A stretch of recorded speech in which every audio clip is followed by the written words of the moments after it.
Naye neno alifanyika mwili, akakaa kwetu. Nasi tukauona utukufu wake, utukufu kama wa mwana pekee atokaye kwa Baba. Amejaa neema na kweli. Karibu kwenye podcast ya Pastor Fred Msungu. Tunaamini neno hili litaumbika na kugusa maisha yako. Hautabaki vile ulivyo. Kitabu cha Waefeso sura ya 2 mstari wa 5 na wa 6. Waefeso sura ya 2 mstari wa 5 na wa 6 ndipo mbali ambapo tutakwenda, tutasoma maandiko matakatifu. 1, 2, 3 tusome kwa sauti. Anasema kitu gani? Wakati ule tulipokuwa wafu kwa sababu ya makosa yetu, alitufanya kuwa hai pamoja na Kristo. Yaani tumeokolewa kwa neema. Mstari unaofuata. Akatufufua pamoja naye.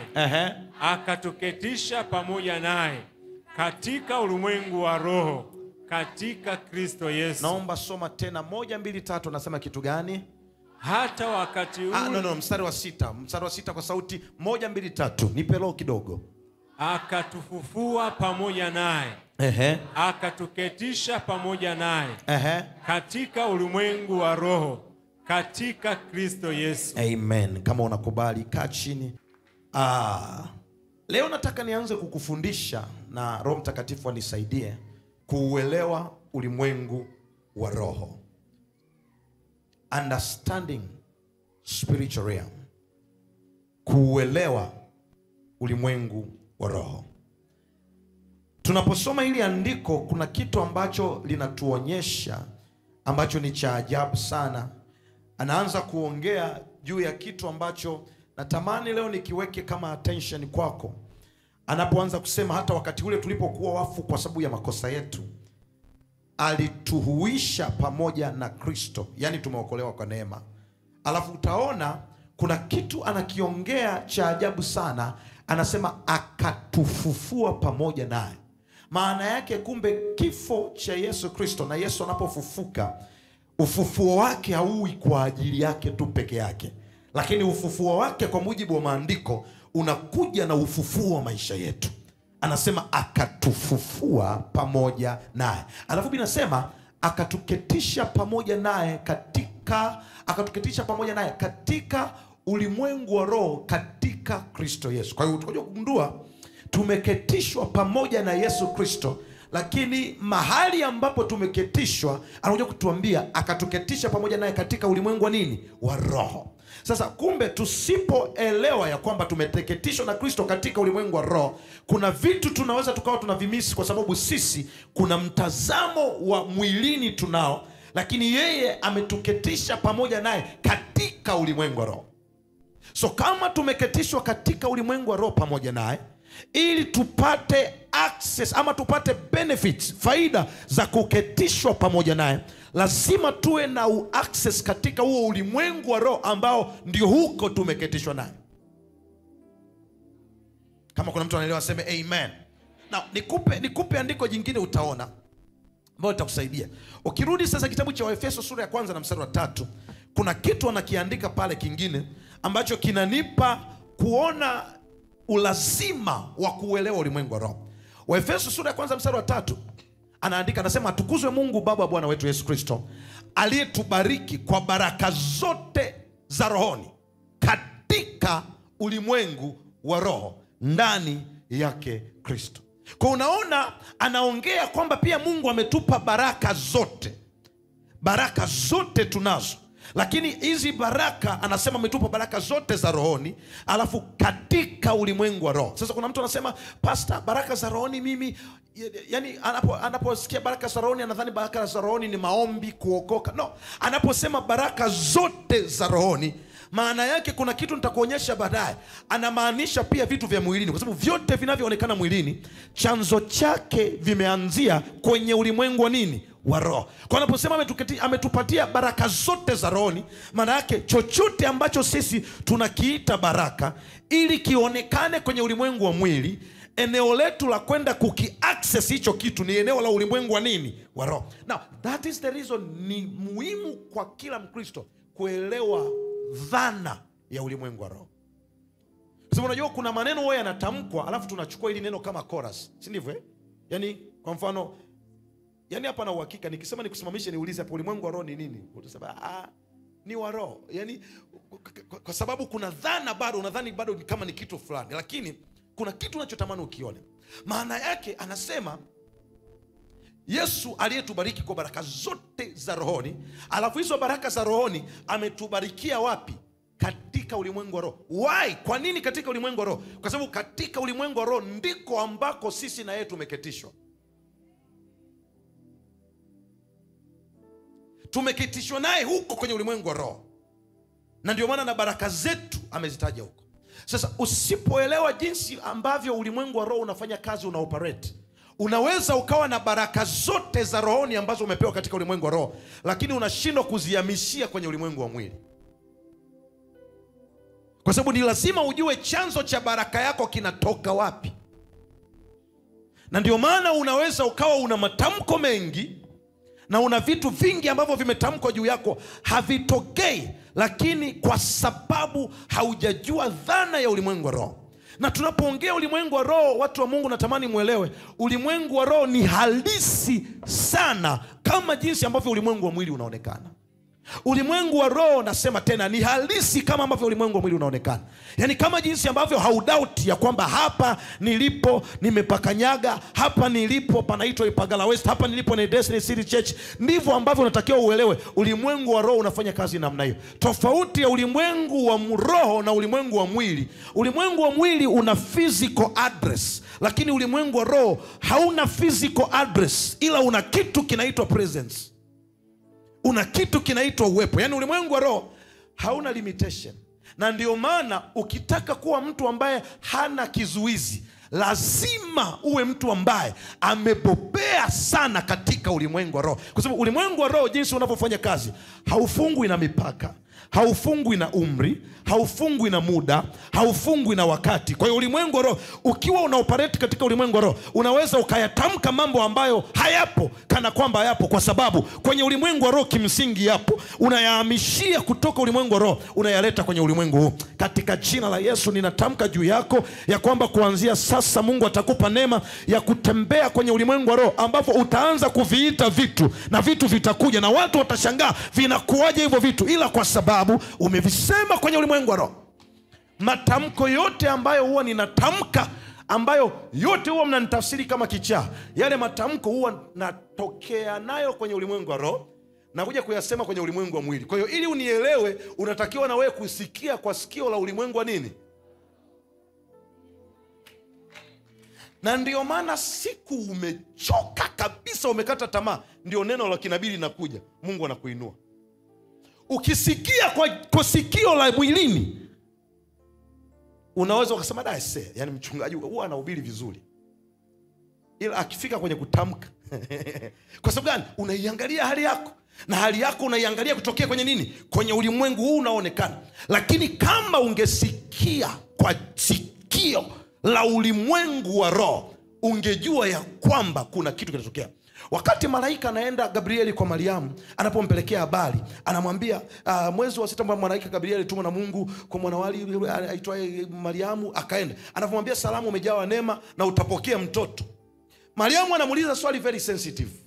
Kumbuka Gabrieli anatamka kile ambacho ametoka nacho ulimwengu wa roho, anakuja kukileta kwenye ulimwengu wa mwili kwa mtu ambaye ana roho na mwili, lakini anatakiwa akikubali kwanza rohoni ili kikamilike mwilini.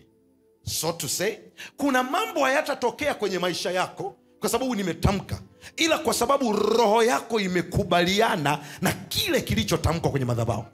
Kwa hiyo utakuja kugundua kuna baraka Mungu anaiachilia kwa ajili yako, lakini roho yako haitaki kukubali kama kile Mungu anachokisema ndio hicho ambacho kitatokea.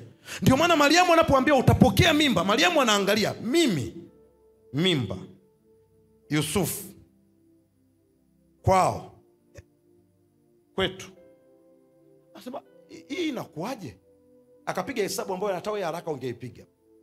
Kwanza, ulimwengu wa roho una tabia kuongea mambo ambayo hayupo. Unaongea juu ya mimba kwa mtu ambaye kwanza hajawahi kumjua mwanaume.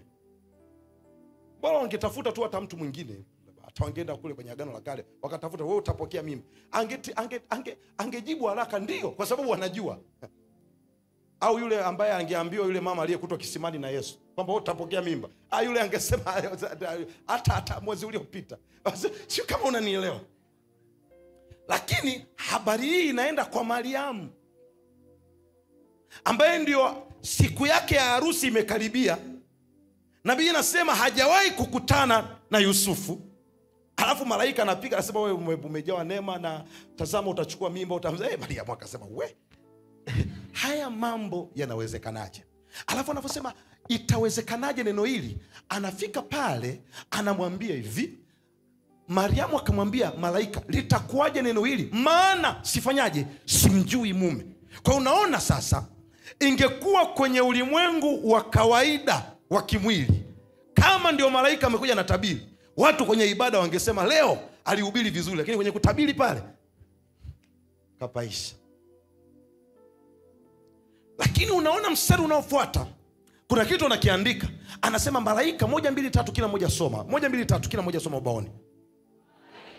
Akajibu akamwambia, Roho Mtakatifu atakujia juu yako, na nguvu zake aliye juu zitakufunika kama kivuli. Kwa sababu hiyo, hicho kitakachozaliwa kitaitwa kitakatifu, mwana wa Mungu. Kwa hiyo itawezekanaje? Anasema Roho Mtakatifu atakujilia juu yako. Kwa hiyo hili jambo wewe tulia. Hili jambo atakayelisababisha ni nani? Ni Roho Mtakatifu. Alafu anasema atakujilia juu yako na nguvu zake aliye juu zitakufunika. Maana yake, ninapenda anaposema zitakufunika, tafsiri ya Kiingereza anatumia neno overshadow. Yani maana yake, yani wewe kwa sababu ya hili kusudi lolibeba, wewe kubali tu kitakachotokea kwenye maisha yako, utafunikwa kiasi kwamba hautaonekana wewe, lakini nguvu ya Roho Mtakatifu iliyoko ndani yako. Kama kuna mtu ananielewa aseme amen. Nguvu ya Roho Mtakatifu iliyoko ndani yako ndio itathibitika. Kwa hiyo inachotuonyesha kinachozaa hili jambo ni nguvu itakayomfunika, ambayo hiyo nguvu pia haionekani. Maana yake ni nguvu inayotokea kwenye nini? Kwenye ulimwengu wa roho. Alafu angalia mstari unaofuata, anasema kitakachozaliwa kitaitwa, anasema tena tazama, jamaa yako Elizabeti naye amechukua mimba ya mtoto wa kiume katika uzee wake. Kwa hiyo wewe unasema haumjui mume, lakini nina ushuhuda wa mzee. Nani ananielewa? Aseme au nirudi tu Madagascar huko. Nani ananielewa? Semeni amen basi mnitemwe nitahubiri vizuri.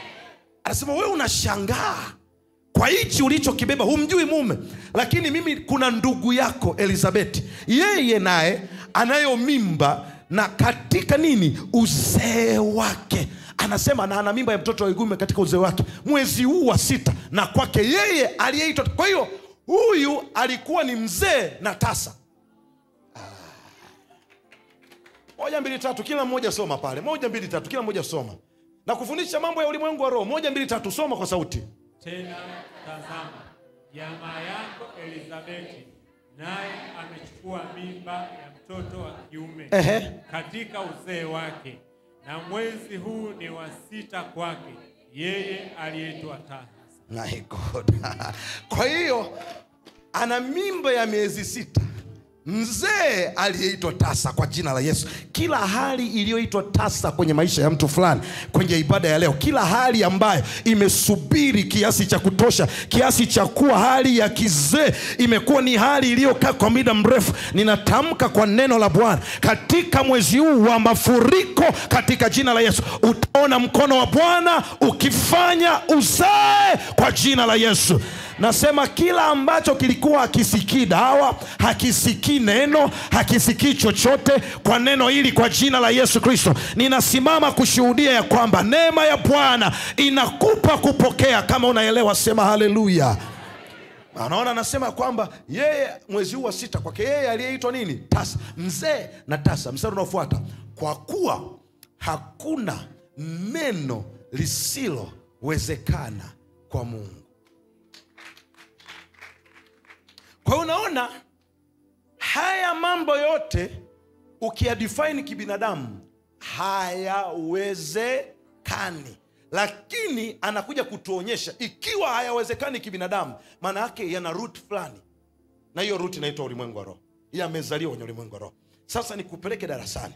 Tunapoongea kwa habari ya ulimwengu wa roho, inawezekana unajiuliza ulimwengu wa roho ni nini? Jambo la kwanza juu ya ulimwengu wa roho, na nitakufundisha ili nitakapoanza kutamka matamko uwe tayari umeshanielewa. Ulimwengu wa roho ni sehemu ama hali. Na ushika hivi, ni sehemu ama nini? Hali isiyoonekana kwa macho, ambayo viumbe vya rohoni huishi na kufanya maamuzi ya ulimwengu wa mwili. Ni sehemu ama hali isiyoonekana kwa macho, ambayo viumbe vya rohoni vinaishi huko na kufanya maamuzi ya ulimwengu wa mwili. Kwa hiyo mambo yote unayoona yanatokea ulimwengu wa mwili, wewe ukiwa kama mtu wa mwilini, unaona umefika mahali kuna kitu kimetokea, pap, kuna Mungu amekuinua, pap. Usiseme tu siku yangu ilifika. No, siku yako haikufika tu. Hiyo siku yako imetengenezwa kwanza na viumbe vya rohoni, alafu imekuja kuachiliwa. Nikiwa Dar es Salaam nilifundisha juu ya viumbe vya rohoni visivyofanya vikao na wanadamu. Wakati mfalme ameota ndoto akasahau, alafu anataka watumwa wake wamsaidie kutafsiri ndoto. Waliposhindwa, watumwa wake wakamwambia, Bwana, hakuna mtu anaweza katafsiri hii ndoto isipokuwa miungu wasiofanya vikao na wanadamu. Lakini alipotokea Danieli anaulizwa juu ya ile ndoto, anasema mimi naweza nikatafsiri, ila naomba mfalme unipe muda. Kwa nini anataka muda? Anataka aende akafanye kikao na viumbe vya rohoni, miungu wasio na vikao na nini? Na wanadamu. Kwa sababu gani? Kwa sababu yeye pia ni mwanadamu kwenye ulimwengu wa mwili, lakini yeye rohoni ni mtu wa rohoni. Kwa hiyo kesho tunaposema tunakuja hapa saa 11, tunakuja kufanya kikao juu ya mwezi uliobaki wa 11 na wa 12, juu ya mwezi wa 10, ili tuangalie tunafanyaje, tunaumalizaje huu mwaka, tunafanyaje. Na kuna vitu kwenye kikao hicho, mwenyekiti wa kikao mwenyewe ambaye ni Roho Mtakatifu atasema na roho yako, alafu ataanza kuviachilia. Utaona unapata ujasiri wa kwenda kuanzisha kitu. Utakwambia hicho kitu huwa hakiwi kwa haraka, lakini kwa sababu umetoka kwenye kikao kinachoamua mambo, na hicho kikao umetoka kwenye secretariat ya mbinguni, ambayo hiyo ndio ina mandate ya kusema chochote na kikao. Ninaomba katika jina la Yesu hivyo itakuwa kwako. Kama unakubali sema ninapokea. So you see, haya mambo yanaanza kwanza kwenye ulimwengu wa roho. Ndio hivyo ambavyo tulisema tunajenga jengo hili kwa miezi mitatu, na kwa miezi mitatu likainuka. Siku naenda kuongea, baba yangu katika imani, my father in faith, aliniambia, akaniambia, mwanangu, mimi ninajenga. Na uzuri yeye ni architect. Akaniambia mimi ninajenga, na yeye anajenga project ya bilioni 4. Anajenga kanisa la bilioni 4. Kwa akaniambia mimi najenga, lakini ngoja nikwambie ukweli. Hichi kitu ambacho Mungu amekupa kufanya sio issue ya fedha. Akaniambia no. Yaani unaweza ukawa na hela, lakini it's almost impossible kufanya hicho ambacho Mungu amekupa kufanya kwa miezi mitatu. Na ninyi mkiwa mashahidi, ili jengo tujajenga miezi mitatu. Kwa sababu ili iwe mitatu ilikuwa ni pamoja na vibali. Lakini muda hasa ambao tuliingia kufanya ni miezi 2. Na ikatokea. Why? Kwa nini? Kwa sababu kuna information iliachiliwa kwenye ulimwengu wa roho, alafu kuna mtu mmoja hakuisikia kwa masikio ya mwilini, akaisikia kwa masikio ya nini? Ya rohoni. Kwa hiyo akapokea dimension za nini? Za rohoni. Hicho ndio kitu ambacho kilitokea siku Mungu anamwambia Nuhu, tengeneza safina. Kwako wewe ni rahisi sana sasa hivi kuelewa, kwa sababu umeshaona meli. Lakini dunia ndio kwa mara ya kwanza haijawahi kunyesha mvua. Wewe unaelewa kwa sababu pia hata mvua umeona. Mvua ilikuwa haijawahi kuwepo. Just in case nikukumbusha. Hakujawahi kuwa na kitu kinaitwa mafuriko before. Alafu Mungu anakuja anamwambia Nuhu, tengeneza safina. Yaani safina ambayo itaelea, maji yatakuja mengi, alafu itafanyaje? Yenyewe itaelea. Alafu hiyo safina ni ambao.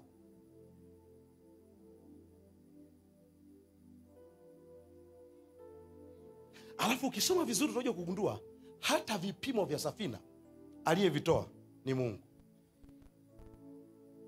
So anasema utatengeneza safina ifunike lami ndani na nje. Urefu wake utakuwa mikono 300, upanda wake utakuwa mikono 30, juu itakuwa ni mikono 50. Alafu kwenye hiyo safina kila mnyama yani atakuwa kulwa na doto. Kila mnyama yani kiumbe vitaingia viwili, tembo na nini ndani ya nini? Ya safina.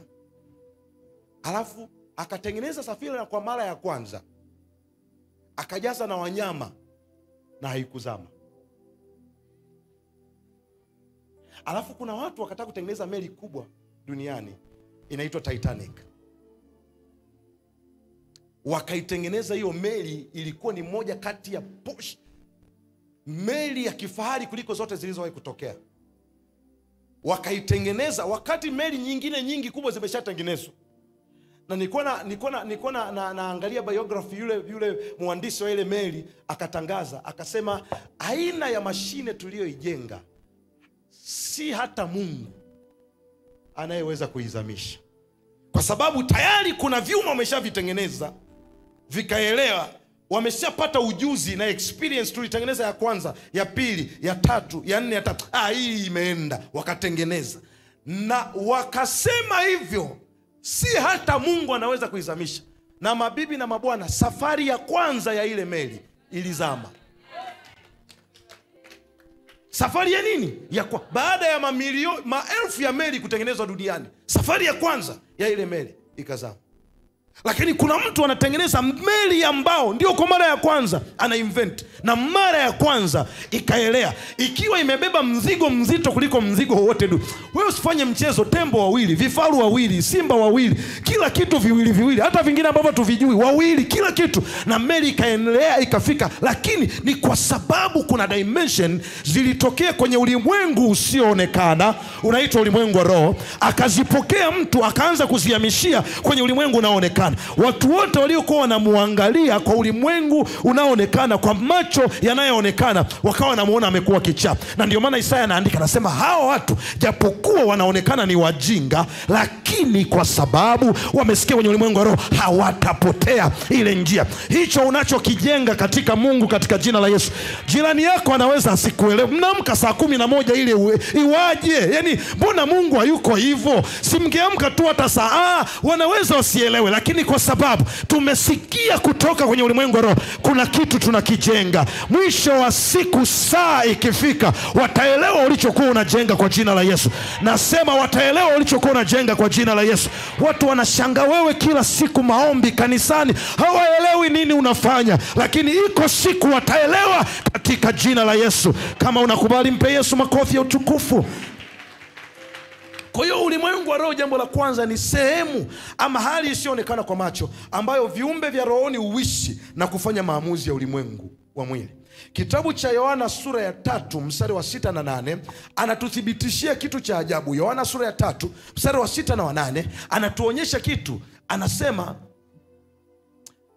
kilichozaliwa kwa mwili ni mwili, alafu kilichozaliwa kwa roho ni roho. Hapo nitaongea baadaye. Alafu anasema upepo huvuma. Mstari unaofuata, mstari wa 8, 1, 2, 3. Hebu soma, kila mtu soma, acha kuandika, soma hapa. Nataka usome mwenyewe hapa. Mstari wa 8 anasema kitu gani? Upepo huvuma upendako, na sauti yake waisikia, lakini hujui unakotoka wala unakokwenda. Hapa ameanza na kilichozaliwa kwa mwili ni mwili, alafu kilichozaliwa kwa roho ni roho. Alafu anaanza kuonyesha juu ya upepo. Kwa sababu gani? Anajua huyu mtu nimeshamwambia kwa habari ya kuzaliwa kwa mwili. Yaani kilichozaliwa kwa mwili atakielewa haraka, kwa sababu hata yeye ni matokeo ya kilichozaliwa na nini. Lakini ili aelewe kilichozaliwa kwa roho, lazima aelewe kwanza mystery ya upepo.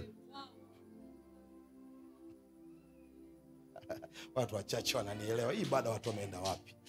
Anasema upepo uvuma upendako, na sauti yake waisikia, lakini haujui utokako, maana yake hauoni wala unakokwenda. Kadhalika ni hali yake mtu aliyezaliwa na Roho. Maanake kama mtu amezaliwa na Roho, yani ndio maana kuna wale watu hujui huyu mtu mipango yake, yani yupo kama hayupo, lakini ukimwangalia vizuri yupo. Ni kama chizi sio chizi mipango yake. Yani kuna watu mpaka akipanga kitu tuone, unashangaa kimetokea. Yani ni upepo huo. Ndio ulimwengu Roho unavyofanya kazi. Yesu anachokisema, yani kuna matamko yanatamkwa madhabahuni juu yako. Ukoo uliotokea unakataa, familia uliotokea inakataa, kazi unayofanya inakataa, chochote ambacho kimekuzunguka kinakataa. Lakini mwisho wa siku kuna kitu tu kinakuja kutokea. Watu wakiangalia, imekuaje hivi? Umewahi kuulizwa imekuaje? Wewe mwenyewe unashindwa kuelezea. Niwaambieni ukweli, imefika wakati sasa hivi mimi mwenyewe siwezi kuelezea imekuaje. Yani kuna mambo yanatokea, mimi huwa ni fundi wa kuelezea, lakini sasa hivi nimeanza kufeli kufanyaje kuelezea. Kwa sababu unataka kueleza, alafu katikati ya maelezo wewe mwenyewe unajua kugundua kuna kitu wakati unaeleza ukielewe. Alafu unaamua tu kujua kwamba Mungu alikuwa kazini. Anasema huu hujui wala uendako. Anasema ndivyo hali ya mtu aliyezaliwa na Roho. Kwa kumbe watu tuliozaliwa katika Roho tunatakiwa kuwa unpredictable. Watu wanapodhani umefika, wanaweka kituo, wanakuta ndio unaanza tena katika jina la Yesu. Watu wanapodhani wamekujua, wanakuja kugundua hawajafanyaje, hawajakujua. Watu wanapodhani ya kwamba sasa huo ndio mpaka wa mwisho tumekucholea, wanakuja kugundua kwamba kumbe ndio kwanza ulikuwa unaanza. Pokea hiyo neema katika jina la Yesu ya kutembea katika Roho. Kama unakubali sema haleluya. Kwa tunaona kwenye ulimwengu, nimekwambia ni sema mahali isiyoonekana kwa macho ambayo viumbe vya rohoni unaishi. Sasa viumbe vya rohoni ni nini? Tuanze kudividifa. Maana niliposema viumbe vya rohoni, wanasema humo ndani katika ulimwengu wa roho Mungu anaishi huko. Mungu anaishi huko. Maana Mungu ni nani? Baadhi ya wanadamu wanaishi huko, nikiwemo mimi na watu wengine labda kama ambao huwa nakutana naye mara moja moja. Mungu anaishi huko. Kuna baadhi ya watu wanaishi huko. Mapepo yanaishi huko. Malaika wanaishi huko. Na hapa sasa ndio utaniruhusu nikufundishe. Hii dunia haina kitu kisicho cha kiroho. Yani ambaye mtu si wa kiroho ni wewe tu. Ila kwa taarifa yako, hata wale ambao uwaga hawasali kama wewe, kuna kitu uwaga wanakifanya, ila tu hujui. Sasa kwenye ulimwengu wa roho huku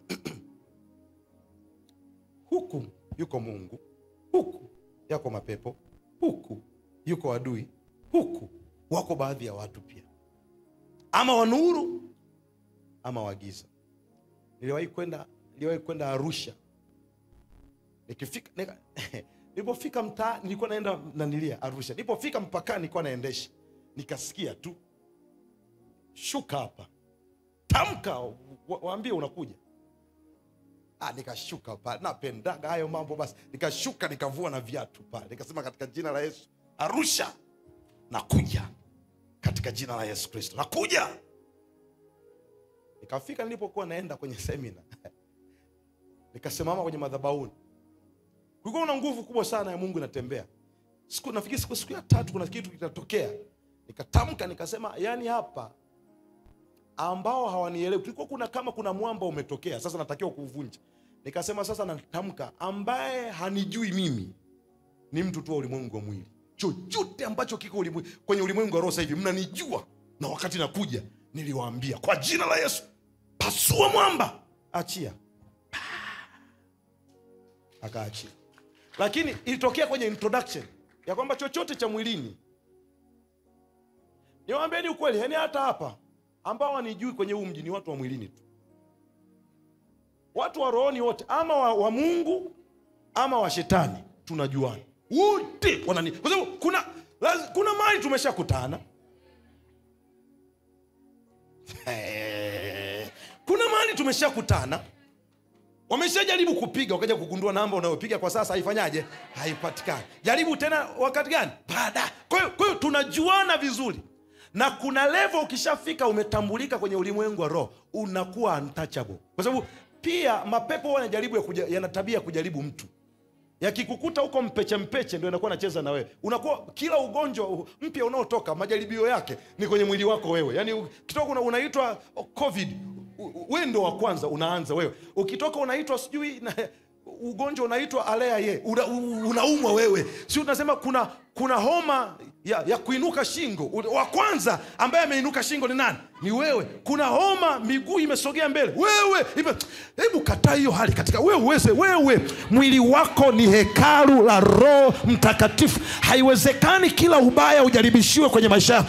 By the way, inatakiwa kila baraka, ikiwa kuna baraka ya kujaribisha, ijaribishiwe kwenye maisha yako. Mungu akitaka kuvunja rekodi kwenye ukoo wenu, asihangaike na mtumia nani, maana anajua ni naye mtu ambaye anaelewa lugha ya ulimwengu wa roho, nitamtumia. Mungu akitaka kuvunja rekodi kwenye mji wa Dodoma, asihangaike nitamtafuta nani. Aone kanisa la Destiny City Church na watoto wa madhabahu ya Destiny City Church ayatumie maisha yao, kwa sababu mnamuelewa kwa haraka. Ngoja nikwambie, kwenye siku za mwisho, moja kati ya kitu Mungu anafanya, Mungu anataka kushofu kwa dunia. Mungu anataka kujionyesha kuwa mwenye nguvu. Mungu anataka kujionyesha kuwa mtawala kwa watu watawala. Mungu anataka kujionyesha mbabe kwa wababe. Mungu anataka kujionyesha mkorofi kwa wakorofi. Na ndio maana anawainua watu wasiofanana, ili atakapowapa kufanya mambo makubwa, watu waseme hakika hakuna awezaye kufanya mambo haya isipokuwa Mungu yuko pamoja naye. Ninaona kuna mtu mmoja kwenye ibada hii, ninaona kuna mtu wa pili kwenye ibada hii, ninaona kuna mtu mwingine wa tatu kwenye ibada hii, ninaona mwingine wa 4, wa 10, wa 100. Pokea hiyo neema kwa jina la Yesu. Piga kelele, sema Bwana Yesu, Bwana Yesu, niko hapa, nitumie mimi. Na ndio maana Paulo anaandika, anasema kushindana kwetu sisi si juu ya damu na nyama, bali ni juu ya nini? Ya falme na nini? Na mamlaka na nini? Na pepe wabaya katika nini? Ulimwengu wa roho. Kwa hiyo hapa anatuonyesha kumbe kwenye ulimwengu wa roho hawakai malaika tu, na pepo wabaya wapo kwenye ulimwengu wa roho. Maana yake ulimwengu wa roho ndio unaoamua.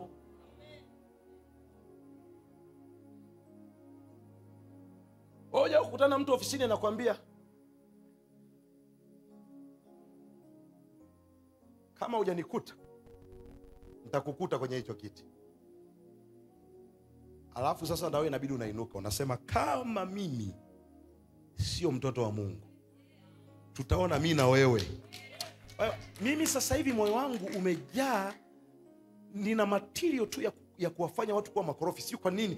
Yaani ndio kitu ninachokisikia moyo, nasikia tu kukuambukiza ukorofi sasa hivi kwenye moyo wangu. Kwa sababu inawezekana msimu unaokuja hauta survive bila kuwa na nguvu ya roho, bila tu kwa, yaani wewe unanihamisha mimi. Hapo mimi namwachia Mungu? Hapana. Mimi simwachii Mungu, maana Mungu alishaniachia. Aliposema imekwisha, mimi kama kuwakomboa nimeshawakomboa. Jina langu nimewapa, damu yangu nimewapa, mamlaka yangu nimewapa. Kamaliza na nini? Hapana.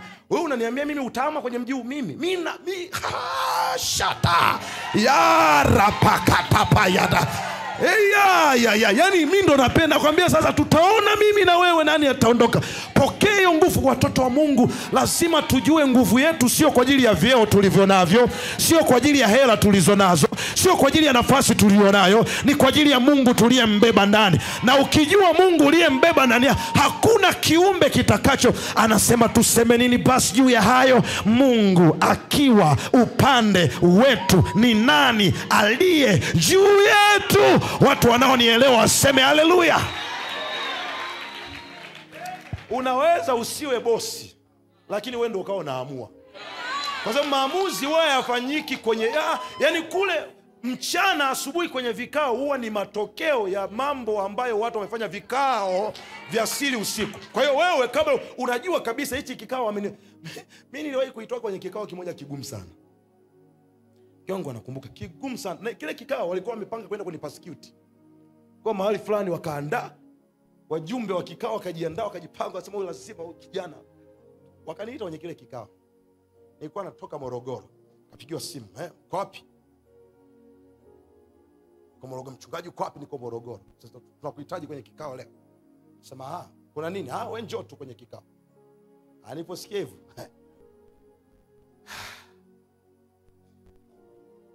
nikachukua maji yangu nikaweka, nikawasha gari. Nikawasha na Bluetooth speaker pale. Nikasikia kitu pale, "The Bluetooth is ready to pair."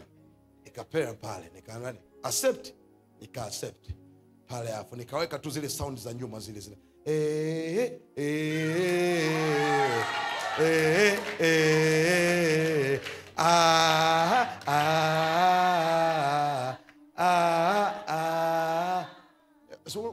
Unaelewa maana yake? Yaani maana yake nikawa naambia nakuja. Nilipiga tangu toka Morogoro mpaka Dodoma. Rapakadabaka shakapakapapa. Nikichoka nachukua chupa la maji napiga. Rapakabayatabakapa. Nimefika saa ya kikao na nikafika on time, nikapitiliza kwenye kikao, nikashuka. Tuko wajumbe 6 kwenye kikao. Nikasema, "Vipi?" "Abi hamna. Kuna jambo, basi tutakuita tu siku nyingine." Ndio niliondoka hivyo. Nikamwambia, "Wewe vipi? Mbona wamenishtua? Kuna nini huko?" Nikasema, "Wamesema tu walitaka tu tujue tunaendeleaje na watatuambia." It was just like that. Lakini kwa sababu gani? Nilijua na Roho Mtakatifu alishuhudia ndani yangu kuna hila. Roho Mtakatifu alishuhudia ndani yangu kuna kitu kinataka kupandikizwa ambacho sio cha kimungu. Roho Mtakatifu alishuhudia ndani yangu. Kwa hiyo mimi nikaingia kwenye kikao kabla ya kikao. Sasa wewe unapigiwa simu, kesho kuna kikao ofisini kwako.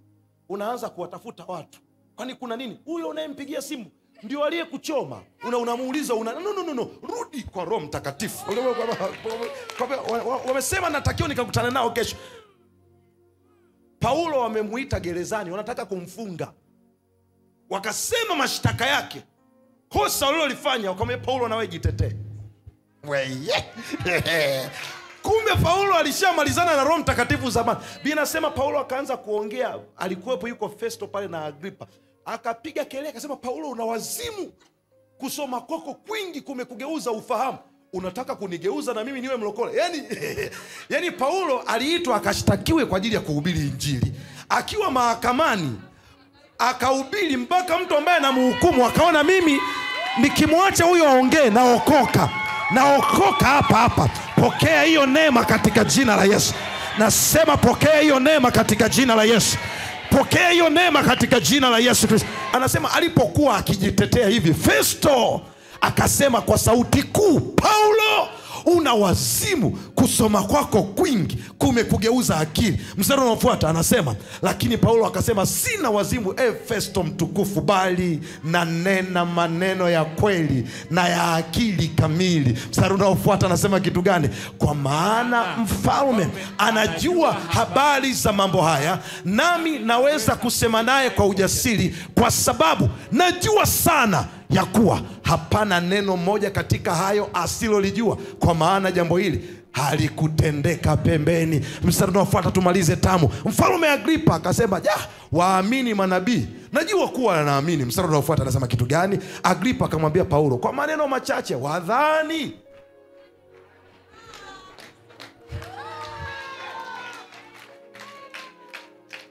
Aliona akamwambia, kwenye tafsiri ya Kiingereza hilo neno wadhani anamwambia unataka kunifanya na mimi kuwa Mkristo. Manake waliona tunaokoka bila kutaka, katika jina la Yesu.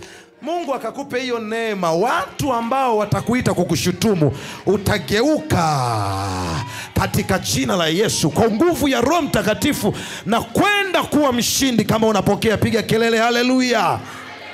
Kaa chini nikufundishe. Kwa hiyo unaona hii inatuonyesha ya kwamba kwenye ulimwengu wa roho kuna vitu hivyo vinatokea. Na ndio maana acha kuya approach mambo katika ulimwengu wa mwili.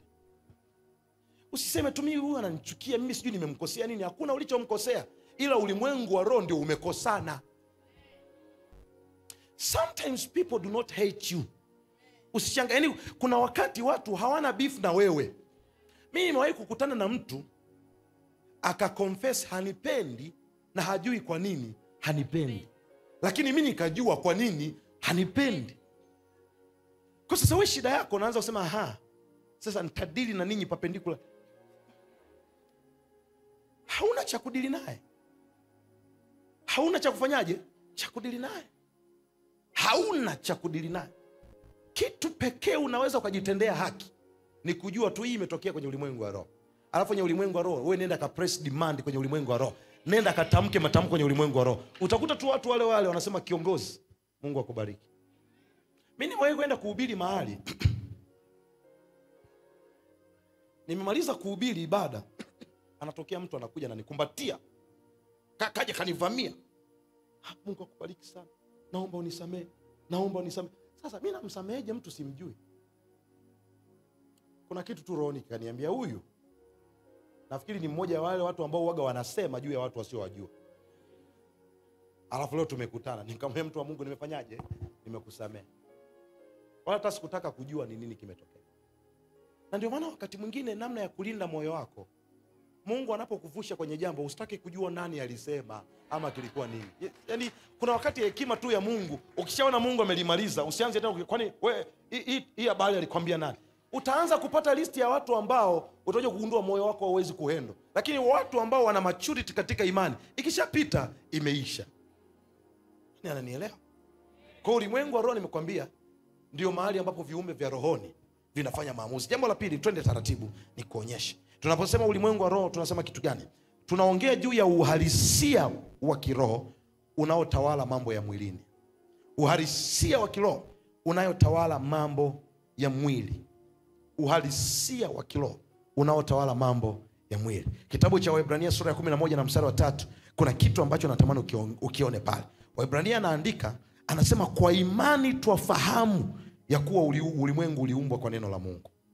Hata 1, 2, 3, hebu soma hapo. Kwa imani twafahamu ya kuwa ulimwengu uliumbwa kwa neno la Mungu. Kwa hiyo ukishika vizuri, anaposema kwa imani twafahamu ya kuwa ulimwengu uliumbwa kwa neno la Mungu, anaongea kwa habari ya past. Lakini haishiki kwenye past. Anza tena. Kwa imani twafahamu ya kuwa ulimwengu uliumbwa kwa neno la Mungu. Hata vitu vinavyoonekana havikufanywa kwa vitu vilivyo dhahiri. Hata vitu vinavyofanyaje? Maana yake anachojaribu kutuambia, chochote ambacho unakiona kipo kilitokea kwenye kitu kisichokuwepo. Na kama kilitokea kwenye kitu kisichokuwepo, tafsiri yake ndogo, kilitokea kwenye ulimwengu wa nini? Wa roho. Kwenye ulimwengu wa roho. Vinavyoonekana vimepatikana kwenye visivyoonekana. Yaani hauwezi ukalala, unaota katika ndoto umepata tatizo la mguu, mguu umevimba, umekatwa, alafu unaamka na maumivu ya mguu, alafu unasema tu nikasubiri nione itakuwaje. Ni kiwango cha juu cha upumbavu katika roho. Kwa sababu mambo hayatokei ghafla, wala mambo hayatokei haraka. Na Mungu huwa hafanyi vitu bila kuwajulisha. Kuna mtu anakuja mguu umevimba hivi, unamuuliza ilikuwaje? Anasema pastor, yani nilianza tu kaanza kuuma. Nikasema ngoja nione jioni yake itakuwa.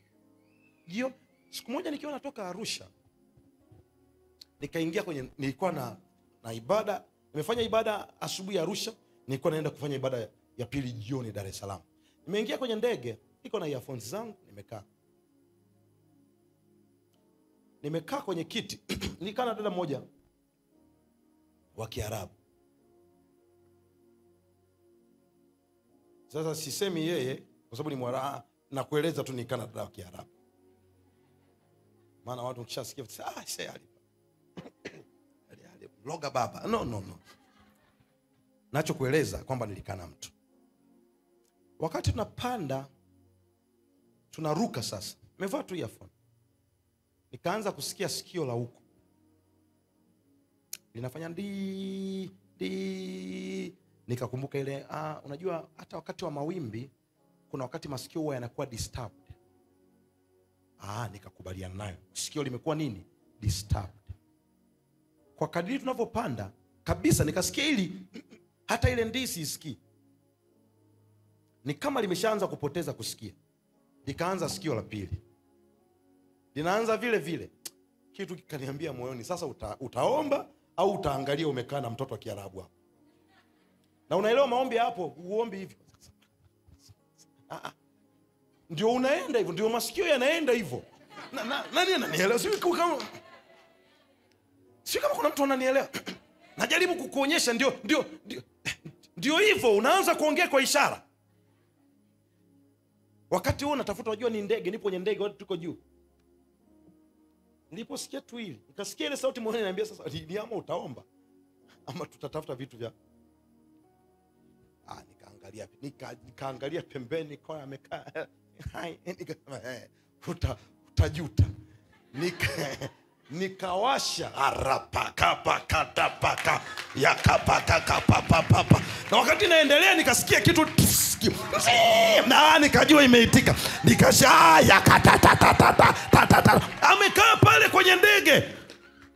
Masikio nikagundua shetani mpuuzi anakuweka kwenye mazingira ambayo kwanza utakuwa na sababu, pili utaona aibu. Nani ananielewa? Alafu anakupigia hapo, anasema hatukosi kuzijua hila zake. Shetani sio ndugu yako, sio mkwe wako, sio mama yako, sio mjomba wako. Akipiga mara moja unaitika mara mbili katika jina la Yesu Kristo. Ukinigusa mara moja naitika mara mbili katika jina. Ukigusa watoto wangu nakuja kwako kwa jina la Yesu. Yani hata ujaribu katika jina la Yesu. Pokea hiyo neema na huo ufahamu wa Roho Mtakatifu. Na hivyo ndio watu wanaumwaga magonjwa ya kipepo. Niliwahi kufundisha hapa na jinsi ambavyo mambo ya kawaida yanaficha matukio yasiyo ya kawaida nyuma yake. Unakumbuka siku Yesu anasafiri, anasema tuvuke mpaka ng'ambo. Anaingia kwenye chombo, hali ya hewa hawajatangaza kwamba kutakuwa kuna dhoruba. Yesu amepanda anavuka, ndio dhoruba inatokea. Lakini inatokea wapi? Baharini. Baharini ambapo ni sehemu ya kawaida upepo kufanyaje? Kutokea. So shetani alichokuwa anakifanya, Yesu aseme hivi, kwanza ni nini? Ni kawaida. Upepo unafanyaje? Unatokeaga. Kama ambavyo wewe unaumwa tumbo, unasema ni nini? Ni kawaida. Ili tumbo linafanyaje? Linaumaga. Lakini watu wa rohoni wanakuja kugundua inawezekana ni kawaida kwa wengine. Lakini hii kitu kama ni kawaida ama sio kawaida, unashika tumbo lako katika jina la Yesu. Wewe nyamaza kwa jina lama. Hivyo ndivyo ambavyo tunashinda, na hivyo ndivyo utakavyo. Ninyi mnajua mimi ni leo nilikuwa natakiwa kuwa mtu asiyetembea. Kama isingekuwa Roho Mtakatifu. Roho Mtakatifu mimi aliniambia chumbani kwamba usipojiangalia utatembea tena. Kwa sababu gani? Nasubiria sindano ziitike. Niliposikia kauli usipojiangalia utatembea tena. Nikaanza rapakadabayadabakasika. Nikasikia kuna mtu analia, nikasema anaelia huyo mtoeni, hii sio saa ya kulia, hii ni saa ya kupambana. Rapokopa. Nilipiga mpaka miguu ndio kwa mara ya kwanza ikapokea nguvu.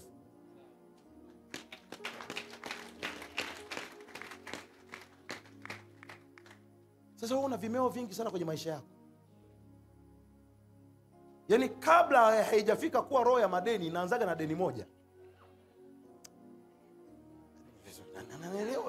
Inaanzaga na deni moja. Unasema lakini huu ni mkopo rafiki. Unaupa na jina ni mkopo nini? Rafiki. Huu ni mkopo rafiki. Nitaenda tu, kuna malengo yangu, kuna mahali nitafika. Unakuja kujikuta siku unatakiwa kufika, ulikofika siku ulikokuwa unaenda. Mungu akuepushe na hiyo roho kwa jina la Yesu. Mungu akuepushe na hiyo roho kwa jina la Yesu. Mungu akuepushe na hiyo roho kwa jina la Yesu. Anasema kwa imani twafahamu ya kuwa ulimwengu uliumbwa kwa neno la Mungu. Kwa hiyo kumbe, ikiwa huu ulimwengu ni matokeo ya neno, then maisha yetu pia ni matokeo ya nini? Ya neno. Ama neno baya, ama neno. Watu wa Mungu, maneno hayakuumbwa kwa ajili ya kuwasiliana. Maneno, primary purpose ya maneno sio mawasiliano, ni kuumba. Sasa kitu pekee unatumiaga hayo maneno ni mawasiliano. Utakuja uji fresh. Wakati Biblia inaanza inatuonyesha hapo mwanzo Mungu aliziumba mbingu na nchi, na hiyo nchi ilikuwa ukiwa tena utupu, na giza lilikuwa limetanda juu ya uso wa maji. Roho wa Bwana akatulia juu. Alafu anasema kisha Mungu akasema iwe nuru. Kwa hiyo unaona conversation ya kwanza ya neno la Bwana kutamka, hakushirikisha, sio mawasiliano.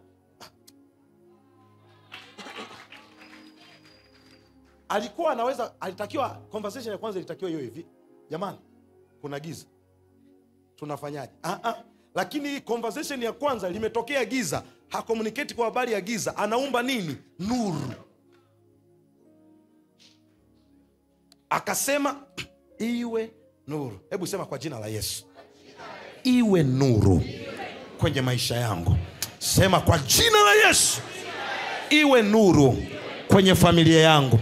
Sema iwe nuru kwa watoto wangu, iwe nuru kwenye biashara yangu, iwe nuru kwenye kazi yangu, iwe nuru kwenye shule yangu, iwe nuru kwenye mahusiano yangu, iwe nuru. Hebu kwa dakika moja nakupa nafasi ya kuumba. Umba unapotaka nuru iende. Dakika moja, rata pakasha rikapa yanda bokosika. Dakika moja, iwe nuru, iwe nuru.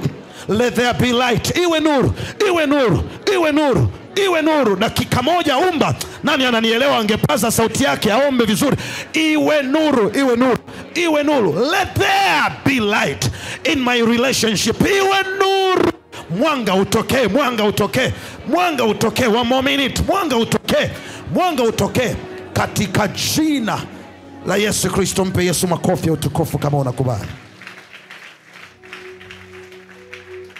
Jambo la tatu, ulimwengu wa roho ni sehemu ya mipango na maamuzi juu ya hatima ya ulimwengu wa mwili. Ni sehemu ya mipango na maamuzi juu ya hatima ya ulimwengu wa mwili. Katika ulimwengu wa roho ndio tunachopangaga ulimwengu wa mwili utokee nini. Kwa hiyo ndio maana mimi nikiona kuna vitu haviendi muda mrefu naitisha maombi.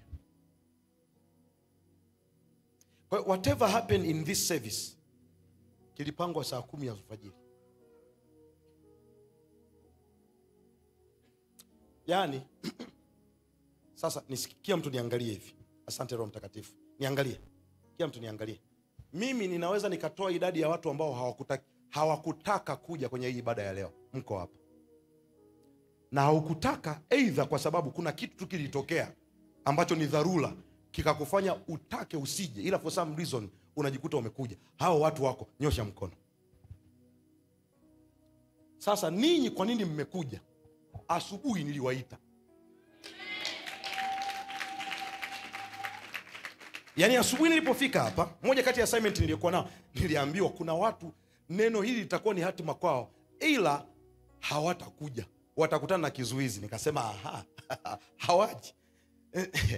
Nikavua viatu. Nilikuitia hapa. Baba, katika jina la Yesu, kila anayepaswa kuja kwenye ibada hii, chochote ambacho kitamzuia nimekizuia. Chochote ambacho kitamzuia nimekizuia. Nikashuka upande huu na kufundisha nachofanyaga ili na wewe ukafanye upate matokeo ninayopata.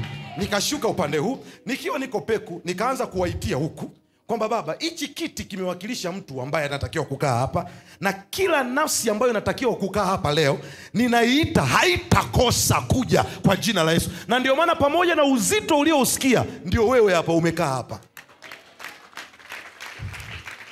Sasa sio kama unaelewa ninachofundisha kitu gani? Haya mambo hayatokei bure.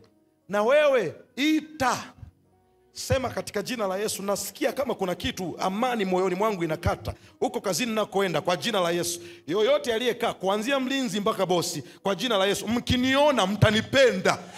Mtanipendaje mtajua ninyi, lakini mkiniona, kila hila ambayo imeinuka inayotaka kupigana na makusudi ya Bwana ninaikataa kwa jina la Yesu. Alafu utaona katika hayo maombi Roho Mtakatifu kuna nyakati anaanza kutaja mpaka majina ya watu. Unasikia kuna watu unawataja katika jina la Yesu. Fungua mlango wangu kwa jina la Yesu. Saini barua yangu kwa jina la Yesu.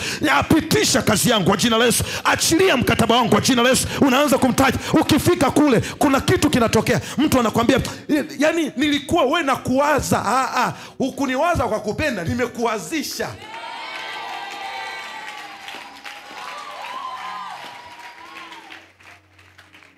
Ndio kicho kwa inamfanya Yesu mwana wa Mungu. Yesu Masia, Yeshua Hamashia, mwana wa Mungu, mwana pekee wa Baba, anaamka kila siku saa 9 alfajiri. Anapiga mpaka saa 12. Na ndio ufunuo wa maombi ya utawala hapo umeupata. Alafu kule saa 12 anaambiwa kitu. Ya kwamba leo kuna mama. Yaani ulimwengu wa leo na communicate, ana vazi. Yaani leo utaponya. Unajua ni hivi, Yesu hakuponya vipofu wote. Na ndio maana hakuna mgonjwa Yesu aliyewahi kumuombea kwenye historia ya Biblia asipone. Maana yake nini? Yesu alikuwa anajua mpaka anaenda kuomba imekuwa. Na alikuwa anajuaje? Alikuwa anajua kwenye maombi yake ya asubuhi. Anasema naye hakukifanya chochote isipokuwa cha mapenzi ya nani? Ya Baba. Kwa hiyo akiamka asubuhi, na ndio maana kwenye haya maombi ya saa 11 tunaomba nini? Tunaitiisha siku, tunauitiisha mwezi. Kwa hiyo kuna vitu vinatokea, wewe ulishamalizana navyo saa ngapi? Asubuhi. Na ndio maana anakutana na mtu, bwana ukitaka naweza kutakasa, nakwambiaje? Takasika. Kwa sababu gani? Mimi nilishakuona wewe toka asubuhi. Alafu wanakutana wanafunzi ambao wamelala mpaka saa 1. Alafu ndio wanaamka wanaletewa tu pepo. Ndio wanaanza damu ya Yesu iraramema. Sio kama unaelewa nyimbo nyingi. Anatafuta kuna kitu no. Kwenye kukemea hakuna kitu unachotafuta. Kwa sababu mamlaka iko ndani yako, inaishi na wewe. Ukishakuwa rais wa Jamhuri ya Muungano wa Tanzania, wewe ni rais ukilala, wewe ni rais ukiamka, wewe ni rais ukiwa bafuni, wewe ni rais ukiwa sokoni, wewe ni rais ukiwa. Ukishakuwa mwana wa Mungu na umebeba mamlaka, unayo ukilala, ukiamka. Kwa sihitaji maandalizi. Huko sio sihitaji nini? Maandalizi. Kwa Yesu alikuwa paishi kwa sababu hiyo. Wewe unapaisha kwa sababu kikikukuta ndio inatokea. Kuna kipindi mimi tena Roho Mtakatifu naomba anipe neema. Ilikuwa kuna kipindi nilikuwa nikiona naye mahali nikisoma napewa majina ya watu na matatizo walionayo. Kwa kuna kile nilikuwa nafika nasoma na nilia faraja una uvimbe. Bwana anakuponya leo. Nikaona watu wanasema huyu jamaa anaulizaga watu wetu ni yaani kuna wakati uko katika roho. Alafu nasikia Roho Mtakatifu anaugua ndani yako. Kumbe anaugua kwa niaba ya mtu mwingine. Kama ambavyo nafika, I felt heavy in my spirit. Nilisikia uzito ndani yangu. Roho Mtakatifu akaniambia, no, it's not about you. Kuna watu wangu mioyo yao mizito, nataka wapone. Now. Na kwa kadri ninavyokufundisha, nitakufundisha pia namna ya kusikia na kuona katika roho. Alafu na wewe utaanza kuona. Sio unaona tu umefika hapo mtu anacheka tu, I see angels. Unasema wako wapi? Ndio unafumbua macho. Kumbe pale ndio ilibidi ufunge sasa. Watu wachache sana wamenielewa. Kwa sababu there are some things hauvioni kwa jicho la nje. Unaliona kwa jicho la ndani. Kwa hiyo ili uone unatakiwa kufunga jicho la nje ili la ndani lione. Ila wewe ukiona hivyo ndio unafungua.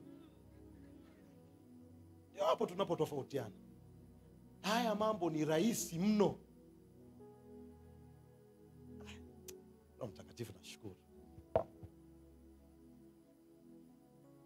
Kama unanielewa sema amen. Sasa ni muhimu sana kuelewa funguo ya ulimwengu wa roho. Kwa sababu kimsingi sisi tumezaliwa katika roho. Yohana 3:6 pale ndo anapoandika kilichozaliwa na mwili ni nini? Ni mwili. Na kilichozaliwa na roho ni roho. Kwa hiyo if we are born of the spirit, then lazima tutaishi katika ulimwengu huo wa nini? Wa roho. Kwa sababu siku ulipookoka ukaingia sasa katika kuzaliwa mara ya pili kupitia nini? Roho wa nini? Wa Mungu. Na kupitia roho wa Mungu sasa, manake usipo master ulimwengu wa kwenu,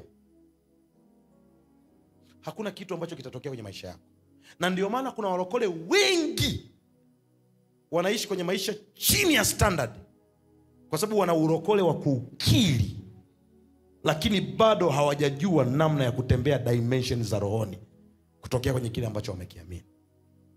Ndio unaona hiyo anaandika, anasema kilichozaliwa kwa mwili ni nini? Ni mwili. Na kilichozaliwa na roho ni nini? Ni roho. Lakini eneo jingine ni muhimu sana kuuelewa ulimwengu wa roho, kwa sababu namna pekee Mungu atawasiliana na mwanadamu ni kupitia nini? Roho. Ndio maana anasema Mungu ni nini? Ni roho. Nao wamwabudu imewapasa kumwabudu katika nini? Roho na kweli. Kwa hiyo usipojua ulimwengu wa roho, maana yake hata hujajua kumwabudu Mungu. Na ndio maana kuna watu ibada yao inategemeana na machozi yaliyotoka siku hiyo. Kwamba nimelia leo. Yes, I know. Kuna wakati uwepo wa Mungu unaweza kudhihirika kwa njia ya nini? Ya machozi. Lakini kwa sababu machozi hayajanitoka haimaanishi Mungu hakuwepo. Yes, I know. Kuna wakati nguvu ya Mungu inaweza kuthibitika physically. Niwe kwenda kuhubiri mahali, nikiwa madhabahuni kwenye chumba hicho hicho kimoja, niliona kwa macho yangu haya mawingu meupe yakiwa yamefunika eneo, na watu waliokuwa katikati ya hilo eneo walikuwa, yani ni kama, unaelewa, ni kama watu wamenyeshewa na mvua. Yani mtu ameishiwa nguvu, analia, ananena kwa lugha, alafu kwenye kile kiwingu kilichoishia kuna watu wengine kwenye ibada hiyo hiyo wako nje ya lile wingu wanapiga selfie. Sasa ile siku Roho Mtakatifu alifundisha kitu cha ajabu sana. Ndio nikaona namna ambavyo kwenye chumba kimoja huwa tunagawana njia, namna ambavyo kwenye uwepo ule ule. Kwa hiyo nikaja kugundua kuna watu wako katika cloud ni kama wamepotea, alafu kuna wengine wapo yani nje tu ni kama hapa na hapa kwenye ibada ile ile. Unaona, I remember one of my friend, mke wangu anamfahamu, alikuwa amekaa kwenye siti, nilipita, alirushwa kutoka alipokaa mpaka madhabahuni. Yani aliruka, sio kama mnanielewa.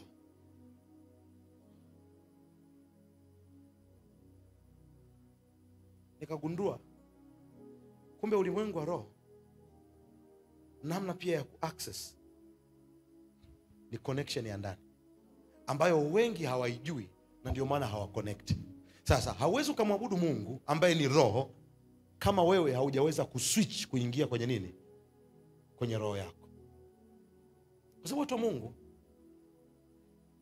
imagine this. Afika hapa alafu mtu anasema, nasikia uwepo wa Mungu mkubwa sana, wote tupige magoti. Alafu unapiga magoti. Mbele hakuna mtu, nyuma hakuna mtu, kushoto hata ukifungua macho hakuna kitu utakiona. Sasa usipojua namna ya kuswitch ule wakati unapiga magoti, ndio inakuwa tendo la nini? La kidini. Yani unapiga kwa sababu amesema tufanyaje? Tupige. Lakini ukijua namna ya kuswitch sasa kutoka mwilini kuactivate roho yako, ndio utaona sasa pale kuna vitu vya kiroho vinaanza kutokea. Kuna information za kiroho unaanza kupata. Maana yake tayari umeshahama. Na sio lazima atokee mtu aseme Bwana wa majeshi. Sio lazima. Yani kuna namna unaweza wakati umekaa hivi alafu ukachukuliwa na Roho Mtakatifu akaanza kuachilia vitu ndani yako. Na kuambia kama Mungu aishivyo, mpaka namaliza kukufundisha hili somo, mpaka namaliza, mamlaka itakayokuwa kwenye kinywa chako itakuwa sio ya kawaida. Nasema hivi, mamlaka itakayokuwa kwenye kinywa chako itakuwa sio ya kawaida. Utakuwa una uwezo wa kuviita tu vitu na vikawa. Utakuwa na uwezo wa kutamka vitu ambavyo vimekusumbua kwa miaka na vikawa. Utakuwa na uwezo wa kuviita vitu vitokee na vikatokea. Katika jina la Yesu, kama unapokea sema napokea. Katika jina la mamlaka la Yesu Kristo. Now that is very important. Lakini pia sasa, how do we switch kuingia katika roho? Eneo la kwanza,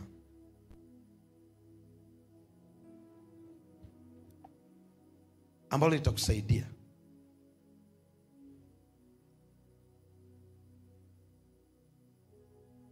kwa sasa nikufundishe milango ya kuingilia kwenye ulimwengu wa roho.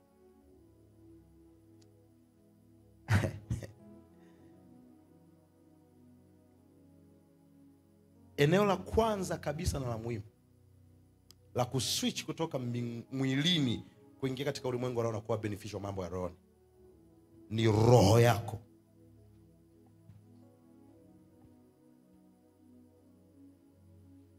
Utakuja kugundua kuna mahali Biblia ikiwa inataja kwa habari ya roho. Kwa mfano, niweke kitabu cha Yohana sura ya 4, labda mstari wa 23. Kuna mambo kadhaa ambayo natamani uyaone pale. Yohana sura ya 4, mstari wa 23. Sio kama kuna mtu anamfundisha niambie amen. Kuna mtu anamfundisha niambie amen. Angalia, kuanzia mstari wa 23, Yohana sura ya 4 kuanzia mstari wa 23 anaandika kitu gani? Mstari wa 23. Anasema, lakini saa inakuja ambayo sasa ipo, ambayo waabudu halisi watamwabudu Baba katika nini? Roho na kweli. Na roho anayoonyesha pale ni roho ya herufi gani? Ndogo. Come on saba. Kia mtu soma. Roho ya herufi gani? Ndogo. Anasema watamwabudu Baba kwa roho na kweli, maana Baba anatafuta watu hao wamwabudu. Alafu nenda mstari wa 24, kuna kitu atakiona. Anasemaje? Mungu ni nini? Roho ya herufi gani? Alafu na wao wamwabudu imewapaswa kumwabudu katika nini? Roho na kweli. Sasa kwani nikufundisha hii dhana ya roho? Wewe hapo ulipo ni vizuri ukaelewa, wewe sio mwili, ila wewe ni roho yenye nafsi ambayo imebebwa kwenye nyumba inaitwa nini? Now, ili huwa ni moja kati ya masomo magumu, kwa sababu watu wanaona mimi mbona najiona nipo kwenye mwili, unaniambiaje mimi sio mwili, mimi sio huyu. Sasa hapo ngoja kuonyeshe kitu ambacho kitakusaidia sana, ya kwamba kitabu cha Wathesalonike wa kwanza sura 5 mstari wa 23 anatuonyesha, anasema Mungu wa amani mwenyewe awatakase kabisa. Anatuonyesha hivi vitu vitatu. Wathesalonike wa kwanza sura ya 5 mstari wa 23. Mungu wa amani mwenyewe awatakase kabisa ninyi, moja, nafsi zenu; pili, na roho zenu; tatu, nini? Miili yenu; muhifadhiwe mpate kuwa nini? Kamili, bila lawama, wakati wa kuja kwake Bwana wetu Yesu Kristo. Kwa hiyo hapo anaposema, hebu moja mbili tatu tusome. Mungu wa amani, wote kila mmoja soma ubaoni. Mungu wa amani mwenyewe awatakase kabisa nanyi nafsi zenu na roho zenu na miili yenu. Kwa maana yake kama hapa anaongelea nafsi zenu, roho zenu na miili yenu, maana yake binadamu ana nafsi, binadamu ana roho, na binadamu ana nini? Ana mwili. Lakini kwa bahati mbaya part kubwa tunayoijua ni mwili, kwa sababu mwili ndio tunauona, na tuna milango 5 ya nini? Ya fahamu. Na nitakufundisha pia milango 3 ya fahamu katika ulimwengu wa roho, ambayo itakusaidia kuingia kwa haraka sana. So, huu mwili upo, lakini roho hujawahi kuiona, nafsi hujawahi kuiona. Lakini nataka nikwambie, roho yako ni halisi, kwa sababu kilichokupa uzima wewe ni roho. Wakati Mungu amemuumba Adamu, Biblia inasema Bwana Mungu akamfanyisha mwanadamu kutoka katika mavumbi ya ardhi. Alafu unaona alipomfanya huyo mwanadamu kwenye mavumbi ya ardhi, hauoni huyo mwanadamu akiwa chochote. Yani alipofanywa alikuwa ni kama sanamu. Lakini mpaka Mungu alipokuja akapuliza pumzi ndani yake, manake ndio akaweka roho. Na ile roho aliyoiweka ilikuwa ndio center of communication kati ya Mungu na mwanadamu, ambayo ndio anasema Mungu ni roho ya herufi kubwa. Alafu imewapasa wanaomwabudu, imewapasa kumwabudu katika roho na kweli. Maana yake tunamwabudu Mungu kwa hali ya ndani, kwa sababu hatumuoni. Na ndio maana hata kuna matamko nikiachilia, Usiangalie hali yako, sikia mtu wa ndani anasemaje. Yule mtu wa ndani, trust me, huwa anaelewa zaidi kuliko mtu wa nje anavyoendelea. Kwa sababu mtu wa nje anachokielewa ni anachokiona, lakini mtu wa ndani pia roho, kuna vitu anaviona lakini havioni kwa macho haya, anaviona kwa macho ya ndani. Na ndio maana umewahi kufika mahali you are just convicted of something good, ila nini hujui, but you are convicted something good is going to happen. Yani ninasikia tu ni nini. Hiyo ni roho, ndivyo inavyoongea ndani yako. Na kweli kile kitu kile. Sasa kwa kadiri unavyoelewa yale maongezi na kuwa una switch ndani, umewahi kuamka unajisikia tu vibaya, yule ni roho anayeongea. Na roho ana tabia ya kuyaona mambo kabla hayajatokea. Ulipojisikia vibaya ukatafuta movies za Kikorea, series unaangalia ya kukufariji, series pale alimbeba vizuri sana. Alafu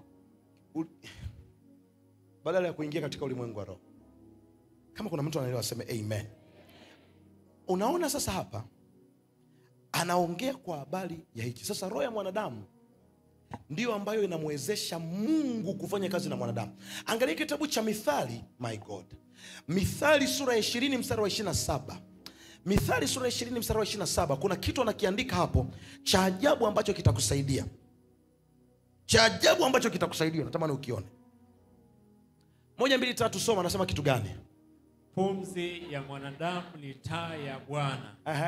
Upeleleza yote yaliyomo ndani yake. Hebu niwekee NIV. Andiko hilo hilo. Kwa tafsiri Kiswahili anatumia neno pumzi kwa sababu ya ukosefu wa maneno, lakini ukisoma kwenye NIV anasemaje? The human spirit.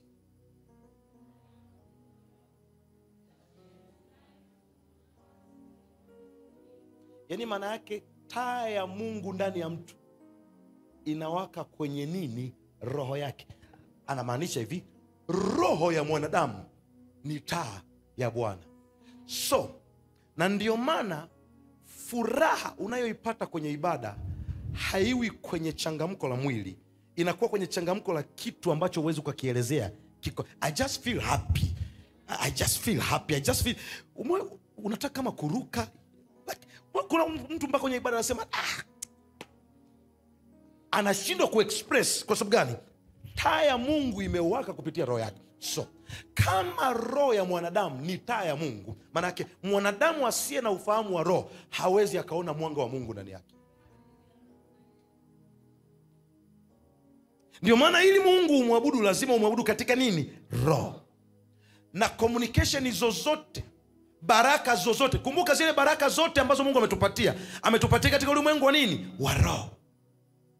Kwa hiyo neno lako ni taa ya miguu yangu na ni mwanga wa njia zangu. Maana yake kama roho ya mtu ndio taa ya Bwana, ndio maana anasema moyoni mwako nimeliweka nini? Neno.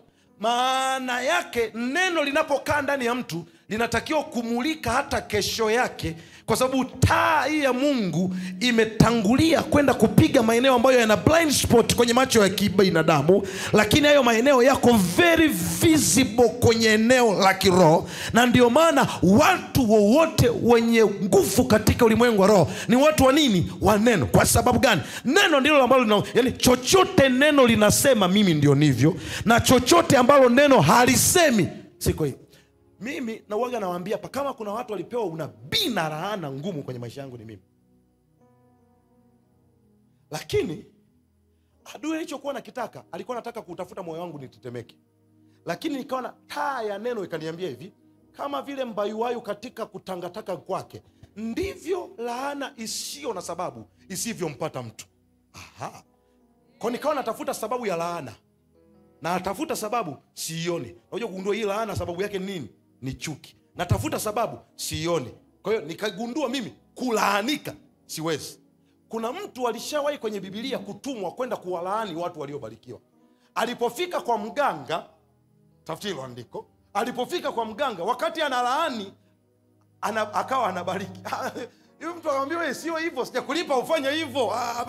laani wafe, anasema waishi wafilisike. Mganga anasema ongeza nyumba, anasema mimi si ya kulipa kwa wewe. Umebeba neema ya Bwana kwenye maisha, ukijua na taa ya Mungu ikamulika ndani yako. Hata waliojipanga vikundi kuyalaani maisha yako watakuona kila unapolaani ndio unapiga hatua, unabarikiwa. Walipodhani umebarikiwa kwenye ngazi ya kwanza, utapanda ngazi ya pili zaidi. Wakidhani umeinuka wanakuona vizuri, utapanda ngazi ya 3 zaidi. Wakidhani umeinuka wanakuona vizuri, utaenda kwenye ngazi ya 4 zaidi. Wakidhani wanakuona vizuri, wataona unatembea mahali ambapo macho ya kibinadamu hayawezi kukudetect tena. Pokea baraka ya Bwana kwa jina. Kama unasema pokea, nani yuko apokee ibada mtu limekaa chini, mimi nahubiri vizuri.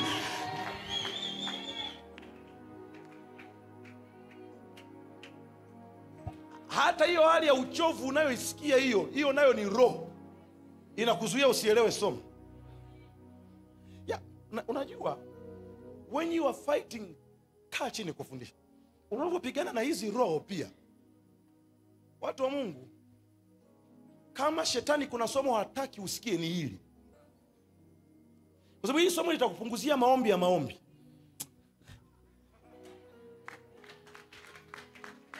Yaani hili somo wapendwa mniombe. Yaani hapa itafika wakati tunaombeana kwa sababu sisi ni familia, lakini whether uombe au usiombe, I am secured. Mungu angekuwa anategemea maombi yako ndio ambariki mtu. Blaza, hata wewe mwenyewe unaelewa watu wangekuwa kwenye hali ngumu sana, maana wewe kaza tuko pamoja na kuombea. Wakati wewe kitu pekee unaombeaga ni chakula. Wewe mwenyewe ujiombee, utamwombea huyo mtu?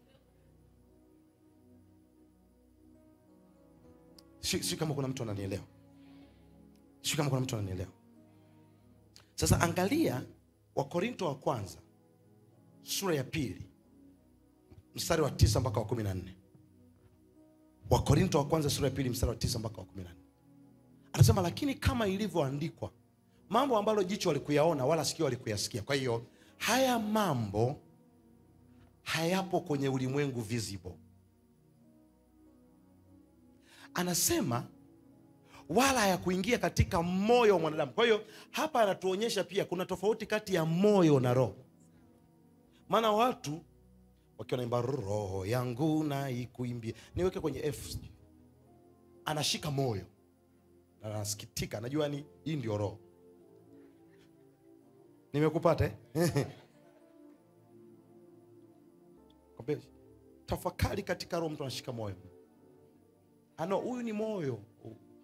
Huu kazi yake ni kusukuma damu na kufanya vifaa vingine na kumpenda Mungu na kuweka neno la Mungu. Roho ni wewe. Yaani roho ni yule mtu ambapo hata mwili unakufa, yeye anabaki. Na ndio maana mwili huo tunamuita mwili wa nani? Wa marehemu. Maana yake marehemu kuna mahali yupo, ila kilichoondoka ni nini? Ni mwili. Sasa kile ndio wewe, ambao ndio maana hakuna uchovu mbaya kama uchovu wa roho. Yaani choka mwili isichoke roho. Umewahi kugundua kuna kipindi you are good, hauko busy kihivyo, lakini you feel tired inside. Sasa hakuna hali ya kupigana nayo kama hali ile. Ukisikia umechoka ndani, kataa katika jina la Yesu. Maana nguvu yako inatoka ndani kuja nje, haitoki nje kuja ndani. Sio kama umenielewa Yule ambaye anaongeaga na wewe amka uombe, wakati mwili unakwambia lala mpaka saa 1, ulichoka, na kulala ni masaa 8 kwa kadiri ya daktari alivyosema. Yule anayekwambiaga amka uombe, yule ndio wewe. Yule anayekwambiaga hapana usiingie hapo, hapana, yule ndio wewe. Na kile kinachokwambia ingia, kwani ni nini? Shida ni nini? Ipe raha. Yule ni mwili, kwa sababu mwili unajua una limited time. Roho inajua ina umilele. Kwa hiyo roho inachokifanya inakuzuia, kwa sababu inajua mimi ndio nitabaki na wewe milele. Huu mwili na wenyewe unajua mimi kuna siku utaondoka. Kwa hiyo mwili unataka vitu vyake, roho inataka vitu vyake. Lakini wanaoongozwa na Mungu, roho, hao ndio wana wa Mungu. Kwa maana gani? Inapofika wakati roho inakwambia hapana, na sababu zote za mwilini zinakwambia ndio, ukiitii roho, baada ya muda unajua kugundua kwa nini roho ilisema hapana.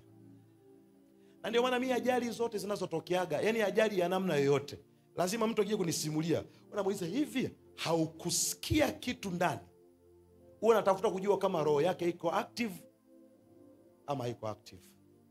Kwani wewe hujawahi kufika mahali you are disappointed with someone, you are disappointed with something, lakini kuna kitu kumwambia, lakini mimi kutokea mwanzoni huku ndani, yule ndio wewe sasa, ndio hicho ninachokizungumzia roho. Nilijua tu. Kama ulijua kwa nini ukufanya? Ni mwili ulikuwa unakuvuta. Kwa jina la Yesu hautatembea tena katika mwili. Nasema kwa jina la Yesu hautatembea tena katika mwili.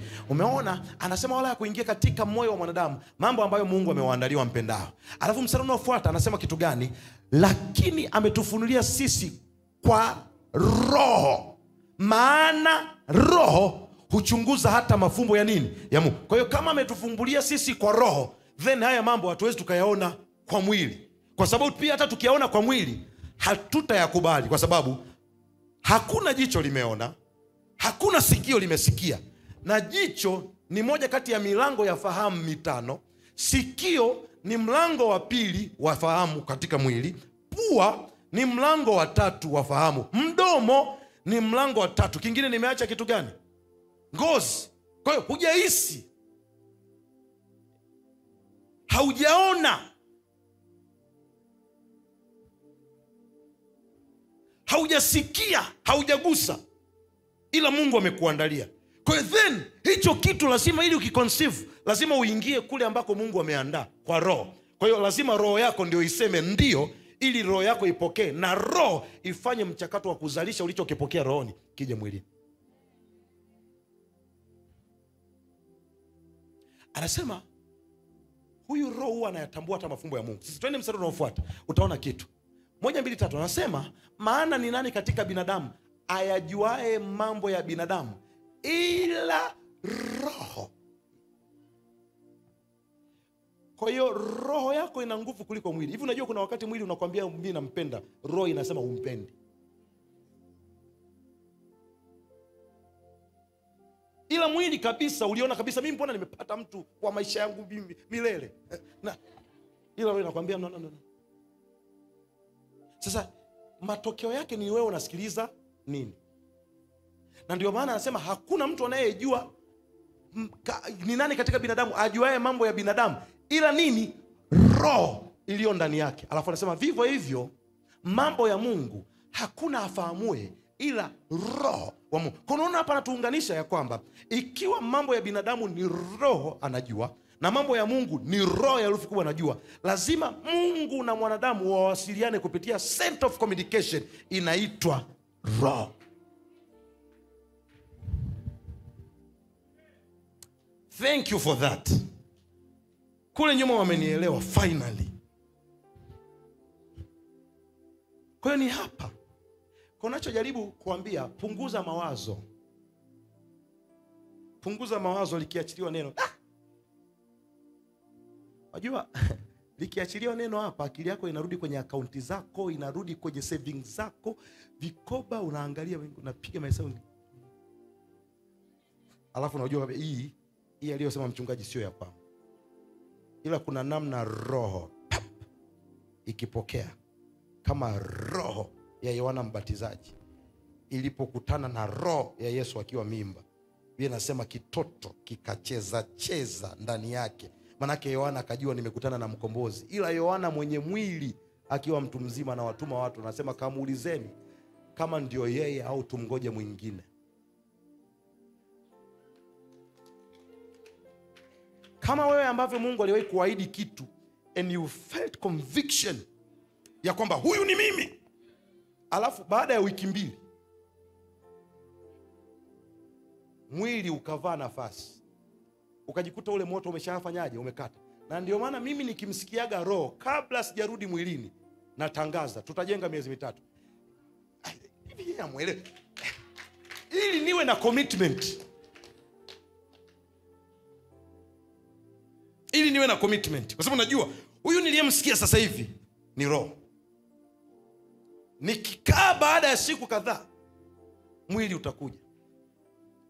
Na ndio maana Ngoja nifundishe hivi. Hata ninapofika kwenye kumwahidi Mungu kitu, kile kinachoahidi huwa ni roho. Kwa hiyo kabla roho haijapoa, timiza. Kwa sababu mwili utakuja. Ukija mwili nakwambia ukaona na wewe upite mbele. Mwili ndo nakwambia. Lakini ukikubali kile alichosema Roho Mtakatifu, kuna provision ambayo hela hukuwahi kuitazamia, haukujua itatoka wapi, itakuja. Ukiitoa utakuja kugundua Mungu anatoaga ya kwake, na inayobaki ya kwako inakuwa kubwa kuliko iliyotoka kwa Mungu. Hivyo ndivyo ambavyo waga tunashinda. Niko na wasimulia watu hapa, nikasema kuna kipindi Mungu aliwahi kuniitisha kutoa sadaka ambayo nilipoisikia tumbo ulikuwa unahamia huko. Yaani Mungu aliponiambia tufanya hiyo, na nikawa na uhakika huyu ni roho. Nilichokifanya nikapiga simu kwa mke wangu kuweka commitment kwamba nimesikia nifanye jambo 1 2 3. Akaniambia amen. Guess what? Baada ya masaa 2 nikaanza kusikia ndani sasa, kamati sasa ndio ikarudi kwa maana mtumishi, njoo wewe, hiyo hela unayo? Wewe unayo? Alafu unajiambia sina. Alafu kamati ikaja tena ikaniambia, umeona hata ule ujenzi wa kanisani kwako pale, je, ungetoa hiyo si Mungu angetukuzwa zaidi? Unajiambia kweli. Alafu baadaye akanipiga sema, hivi umeshatoa ile sadaka? Sema bado. Nilikuwa nakukumbusha. Maana yake nini? Nilifanya commitment kwa kile nilichokisikia rohoni. And guess what? I gave. Nikajizima data, nikatoa. Lakini kumbe Mungu alikuwa anataka kunivusha kwenye hilo eneo. Baada ya kutoa, sasa sikutoa sababu nilikuwa natarajia chochote, ila kiukweli kilichokuja kwangu kimenifanya mimi sasa hivi mpaka napenda tu niulize Mungu, wapi wiki tunatoaje, wapi nini, nani ananielewa? Sasa ni nini hapo nimekufundisha? Kuna communication huwa inaanza ndani, ambayo ili uipatie lazima uifanye kwa wakati. Yaani kinachomfanya Ibrahimu kuwa baba wa imani sio sababu aliamini. Aliamini kwa wakati. Ni hivi, Ibrahimu ana miaka 75, 75 years, 75. Mungu anamwambia toka wewe kwenye nchi ya baba yako, uende mpaka mahali ambapo nitakwambia. Kwenye nchi ya nani? Ya baba yako. Mzee wa miaka 75 asubuhi anaondoka. Mungu anamwambia Ibrahimu, mchukue mwanao, na mwanao wa pekee Isaka, ukamtoe sadaka. Anamwambia usiku, asubuhi yuko njiani na Isaka. Mungu anamwambia nataka kufanya agano la wewe, watairi watu wa nyumbani mwako wote, asubuhi mpaka wafanyakazi kawatairi, mpaka yeye mwenyewe. Mungu akaangalia huyu jamaa ni chizi, akaja kugundua. Sasa unajua kugundua kinachokuja kujibu kwenye maisha ya Ibrahimu ni ile haraka. Yaani Ibrahimu alikuwa na sikio, anaambiwa nenda kamchinja Isaka, anainua mkono, yani anaenda, haujafika kwenye shingo tayari kashasikia usichinje, kashaacha.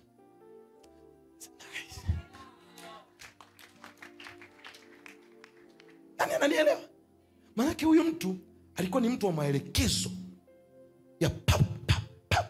Na ndio maana anaitwa baba wa imani, kwa sababu walioamini kwenye Biblia ni wengi, ila wengine walikuja kuamini baada ya miaka mingapi? 3. Na kumbuka neno pia huwa linakuja na mrengo fulani. Likija lile neno linaweza likaja na season. When you are out of the season for that word, hata unachokifanya kwa ajili ya kile neno hakifanyi.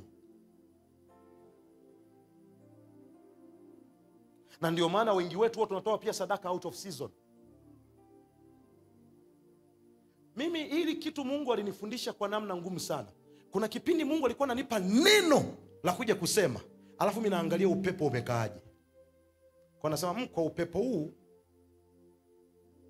ile nasema kwa upepo huu, kesho asubuhi nakutana na mtu kwenye Facebook, exactly nilichoambiwa niseme ananikisema. Ndio nikajiamua kujizima data.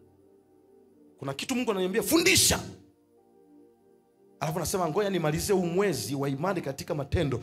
Ile unasema tu hivyo, kesho asubuhi unakuta mtu ametembea mule. Kwa sababu gani? Hilo neno lilikuwa linamuwai mtu. Kwa maelekezo ya kimungu yanapokuja, huwa kuna kitu yanakiona mbele, yanakiwahi kabla hakijatokea. Sasa watu wa rohoni ni watu ambao wana act faster kwenye kile Mungu alichokisema, ili wapate matokeo ya kile Mungu alichokisema. Pokea neema katika jina la mamlaka la Yesu ya kuitika haraka kwa maneno ya Bwana. Kama unanielewa sema amen. Kwa hiyo funguo ya kwanza ni kupitia roho yako. Kama kuna mtu ananielewa, hebu nipungie mkono hapa kama umeelewa. Roho yako nimekwambia ni wewe, na ni kile ambacho kinakwambia ndani, na nafsi yako, nafsi haiko huko. Nafsi yako ni hii, ni eneo la ufahamu. Yaani shetani akitaka kudili na nafsi, anashidili na nini? Na ufahamu. Na ndio maana nasemaga nafsi yangu imeibiwa. Ni ufahamu wako ndio umepigwa, na ufahamu hauibiwi. Ufahamu wako wewe mwenyewe unautoa, kwa sababu ufahamu ni matokeo ya product ya kile unachokila, what you hear every day. Kwa ndio maana haiwezekani mtu anayekula neno la Mungu akaibiwa nafsi.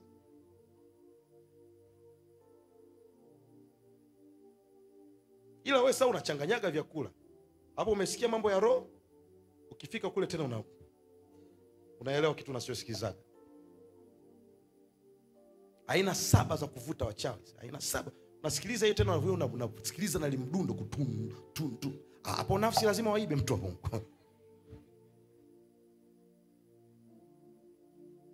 Kama kuna mtu anaelewa sema amen. Mlango wa pili wa kuingilia rohoni ni mawazo, fikra, ambao hapa sasa ndio nafsi inaingia. Yaani mlango wa pili ambao huo unatumika mtu kuingia kwenye ulimwengu wa roho ni ufahamu wako. You understanding, ufahamu eneo hili la mawazo. Eneo la mawazo, sio ufahamu, ni eneo la mawazo ama fikra. Utaona anaandika hapa Wakorintho wa pili sura ya 10 mstari wa 3 mpaka wa 5, anasema maana tunaenenda katika mwili, hatufanyi vita kwa jinsi ya mwili. Maana silaha zetu za vita si za mwili, bali na uwezo katika Mungu atakuangusha ngome. Alafu unaona nimeshafundisha mara nyingi, anasema tukiangusha nini? Mawazo. Kwa hiyo kumbe mawazo yani kumbe hii vita ya kiroho, kitu cha kwanza kukiangusha kabla ya kuanza kumwangusha shangazi, kumleta nanilia si mjomba wa magu ambao unadhani si shangazi wa bai, si nani ananielewa? Kabla hujadili na hao, lazima udili na ufahamu wako. Kwa sababu Mungu akitaka kukutumia, anatumia ufahamu wako, na shetani akitaka kukutesa, anatumia ujinga wako, ambao hao wote wawili wanacheza kwenye nini? Kwenye ufahamu. Anasema hata kuangusha ngome. Anasema tukiinua kila elimu ijiunuajo juu ya elimu ya nini? Ya Mungu. Na tukiteka nyara nini? Kila fikra ipate kumtii Kristo. Kwa hiyo kuja kugundua eneo jingine ambalo linaamua sana ni hivi, kila mtu kuwa mkweli. Wewe hakuna siku uliwahi kuwaza kitu na ulipokiwaza tu kikatokea? Ni mara ngapi kuna kitu kibaya na uzuri sasa ulimwengu wa roho jinsi ulivyo. Ukiwa unajua sana mambo mabaya, nimegundua yanatokea haraka. Sio kama unanielewa.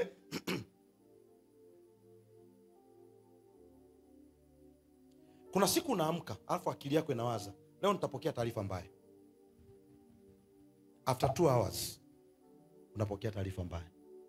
Sasa watu wa rohoni huwa wanaufunga ule mlango kabla kile kitu hakijatokea. Kwa sababu maana yake ile taarifa tayari sio kwamba inakuwa imetokea, ipo kwenye ulimwengu wa roho, ila inasubiri access ya mwanadamu kuja kuthibitika mwilini, na ndio imepitia kwenye ufahamu wako. Sasa watu wanaotembea katika mambo haya ya rohoni ndio tunatembeaga, alafu unasikia mtu amesema ghafla kwa jina la Yesu toka, alafu unashangaa tokaje tena?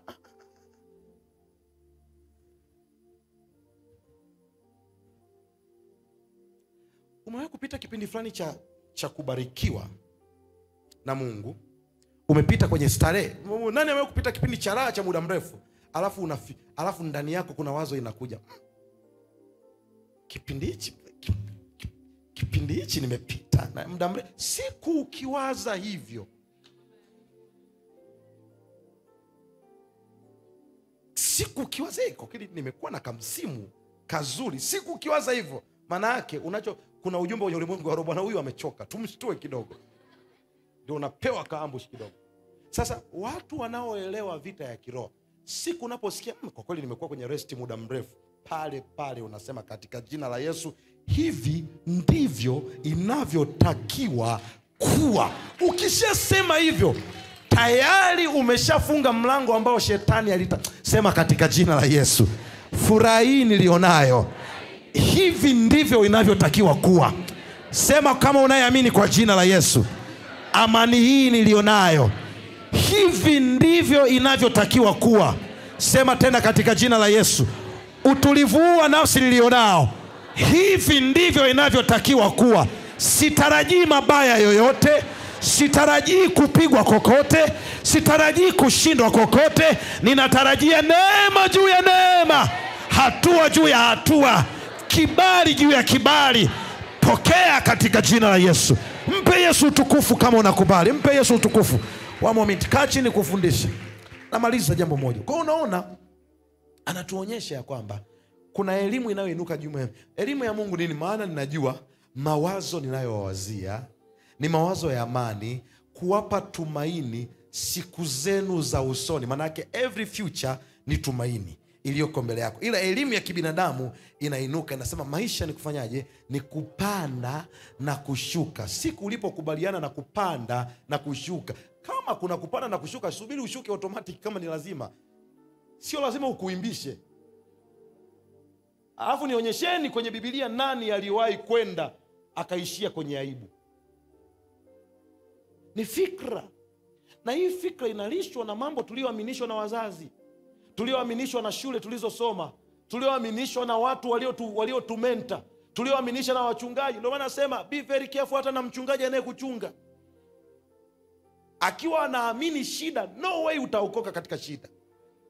Kwa sababu kila kifika na kuonyesha jinsi gani ambavyo haiwezekani wewe kuishi utele. Nakwambia jamani, hii dunia tunaziki. Tujipe, lakini Mungu huyo anasema ni mimi nimefanyaje? Nimeushinda ulimwengu. Kwa nini asikae na nimeushinda ulimwengu akae na duniani tunayodhiki? Kwa sababu mwisho wa siku tunachokiangalia, neno la mwisho ni ushindi ama kushindwa. Neno la mwisho kuna nini? Kuna kushindwa. Kwa hiyo kukwazwa tutakwazwa, lakini hatutaishi kwenye makwazo. Ndio maana mimi wanasema in this kingdom we do not fail, we either win or learn. Ni ama tunashinda ama tunajifunza. Hata kile ambacho unadhani nimeshindwa, sikushindwa, ni Mungu aliruhusu ili nifanyaje? Nijifunze. Ukiwa na huo mtazamo umeshinda. Pokea huo mtazamo wa Roho katika jina la Yesu. Ya, ukiwa na huo mtazamo umeshinda. Ukiwa na huo mtazamo umeshinda. Sasa angalia, niende haraka naenda namalizia. Utaona Mithali sura 23 mstari wa 7. Kuna kitu anakiandika, anasema maana aonavyo mtu nafsini mwake ndivyo maana aona. Sasa how do you see nafsi? Maana yake maana unachokiwaza, kumbe kwenye tafsiri ya Roho umekiona. Kwa sababu nafsi ni sehemu ya nini? Ya ufahamu. Nimekwambia mawazo yako. Kwa hiyo when you see kwamba mimi kwa neno jinsi ambavyo ilifika wakati mimi zamani sana, sisi wengine tumezaliwa kwenye church boy, nilikuwa kwenye mazingira ambayo ya kidini ambayo yanaamini kila mtu mwenye kanisa la watu wengi ni mchawi au ana nguvu za giza. Niambieni, wengi mmeamini hivyo kama mimi. Kiona watu wanaenda mahali wengi, kuna kitu hakiko sawa. Sasa huwezi ukaamini hivyo hata kama unahubiri na mbingu inashuka na Mungu akakupa wengi. Kwa sababu ukiamini hivyo na Mungu akakupa wengi, ameshakufanya wewe kuwa mchawi. Na wewe hutaki kuwa nini?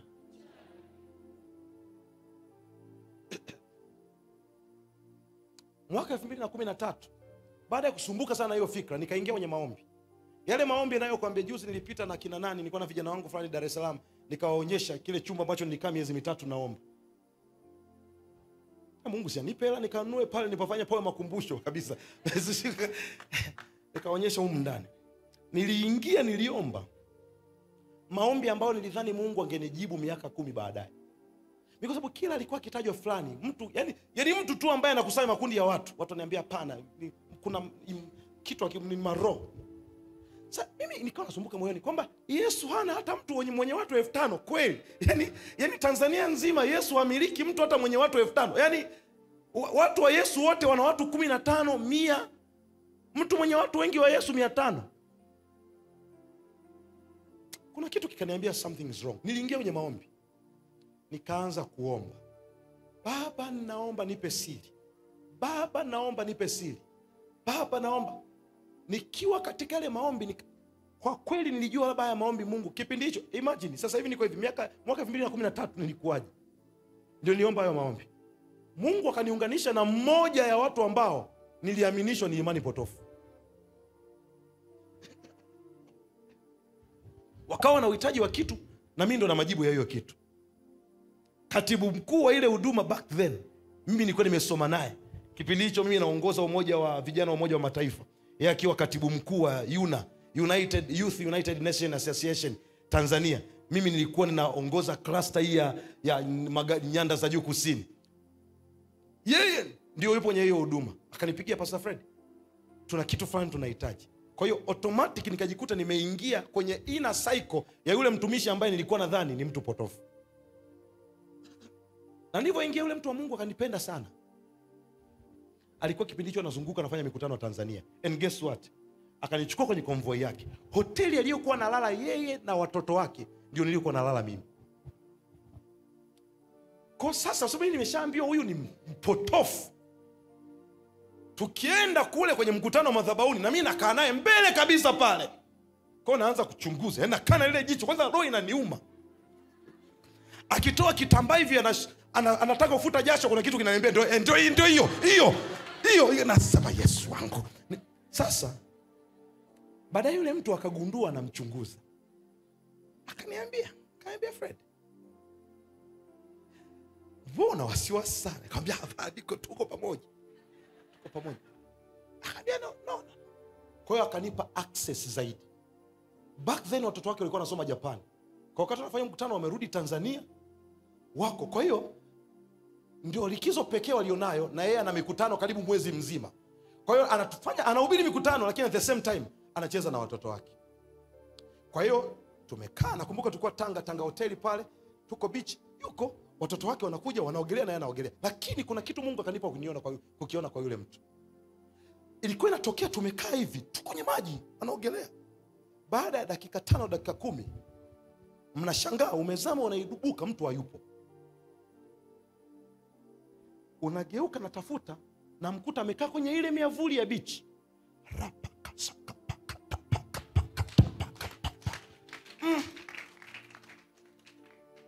Kuna kitu kikaanza kuniambia, hii mimi nilikotoka sijaiona. Hii maombi kwetu si ni fomo. Hii maombi lazima kutangazwe.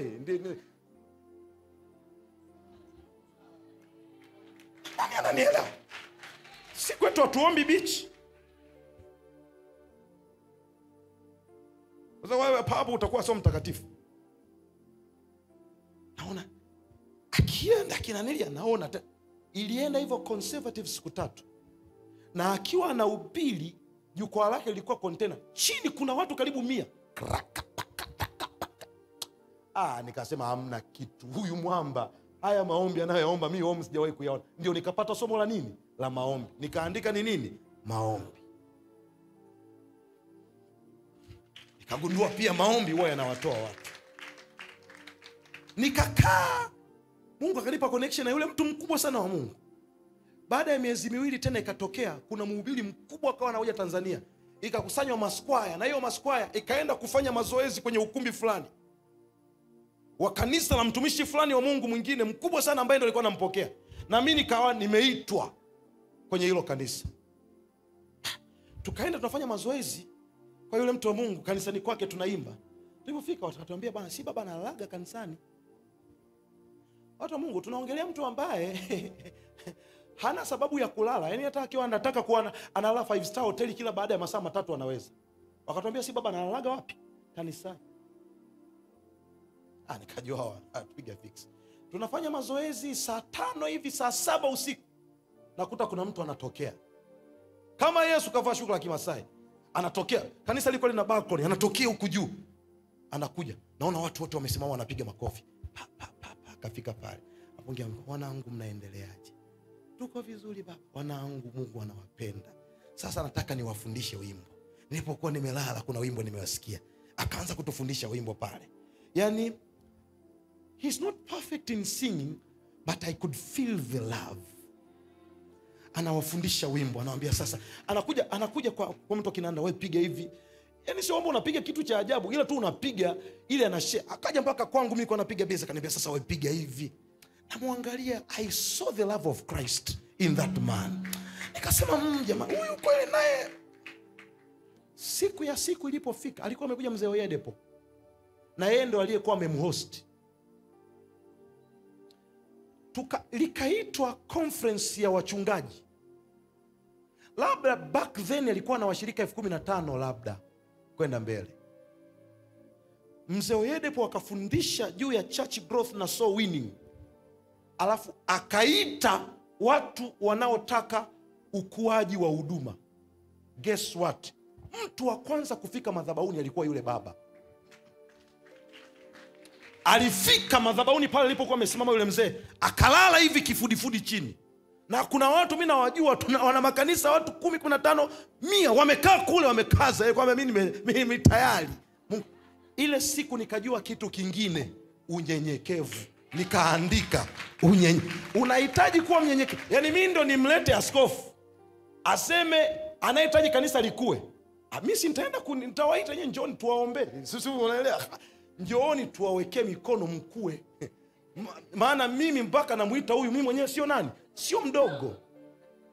Lakini aliyemuita ambaye kwenye kile chumba hakuna mtu aliyekuwa anamfikia nusu, alikuwa kwanza akaenda akalala. Nikasema hichi kitu mimi sijawahi kukiona, unyenyekevu. Na ndio nguzo nazo tembea nazo. Kwa hiyo kutokea pale mimi nikaamini katika maelfu. Na ndio maana mimi nikiwaangalia ninyi wote nachunga wachungaji. Sijaanza kuchunga washirika mimi bado. Hii namba sijaanza kuchunga mimi washirika. Ndio maana naposema nina moyo wa watu 10,000. Yani I see it happening. Yani kila nikifumba macho nikifumbua ninawaona. Nimejitahidi nisiwaone, wanakuja. Nimejitahidi nisiwaze hivyo, wanakuja. Nimejitahidi isiwe hivyo, iko hivyo. Kwa sababu gani? Mawazo yangu yalipokutana na watu sahihi yakabadilishwa na mlango wangu wa roho. Mungu akupe watu watakao kupa kuwaza kwa namna iliyo sawa. Umasikini wako wewe kwa sababu unawaza kila tajiri anaiba. Sababu ndio watu uliokaa nao. Kwa hiyo mlango wa kiroho uliofunguka kwako kuhusiana na kufanikiwa ni wizi. You never prosper with that attitude.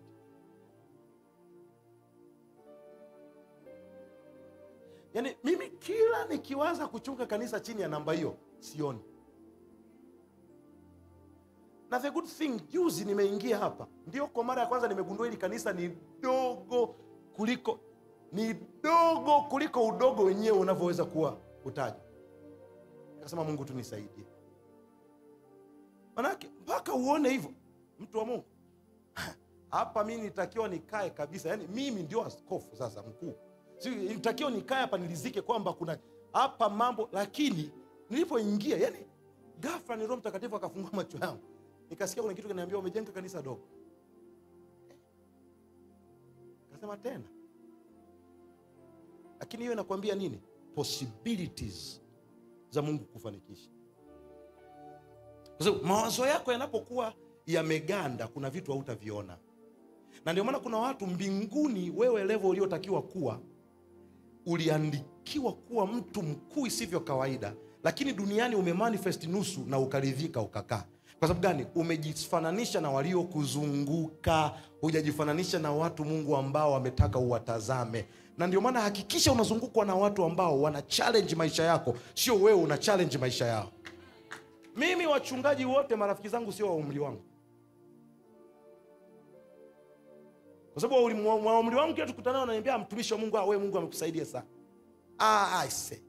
Kanisa miaka 2, wewe ndugu yetu, wewe una bahati wewe. Wewe najua hawa hamna, hawa sio nanilia. Unaenda kwenye conference. Kwa hiyo ili kujiboost naenda kwenye conference. Ndio kama last time nimeenda kwa my friend Pastor Zerubabeli. Wanajenga kanisa, wanazindua kanisa lile. Watu 3,000 wanakaa ndani, ndio unakaa hapo. Na unaongea na mtu anakuambia mimi nimejenga kanisa la watu 20,000. Anasema ukiangalia pale unaangalia 1, 2, 3, hiyo ndio kazi bado ninayo. Nacho kufundisha nini? Mawazo yako yanaweza kawa mlango wa ulimwengu wa roho. Limitation ama access ya kupanda kwako imefungwa kwenye mawazo yako. Shika ufahamu wako, sema kwa jina la Yesu. Kuanzia leo nitajiona kuwa mshindi. Nitajiona kuwa mpendelewa katika jina la Yesu. Nitajiona kuwa mpendelewa katika jina la Yesu Kristo. Katika jina la Yesu Kristo.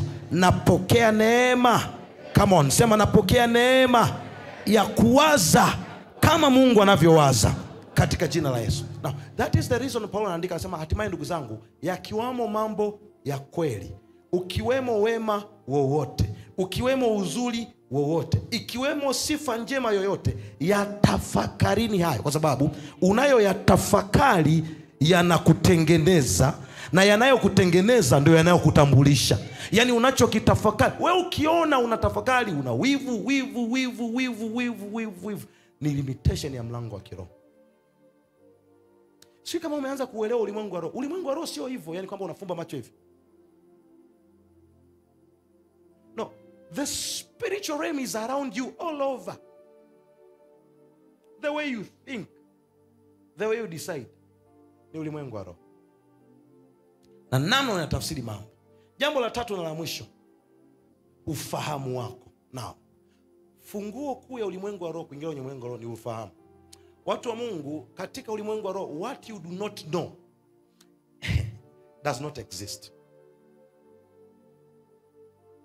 Na ndio maana Yesu alikuja ili tuwe na uzima, kisha tuwe nao tele. Usipojua uzima upo, lakini wewe hautapata uzima.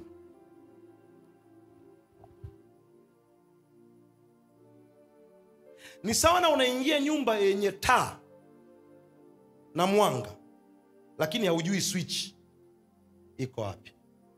Kukaa na giza ni matokeo ya ufahamu, sio matokeo ya nyumba yenye giza.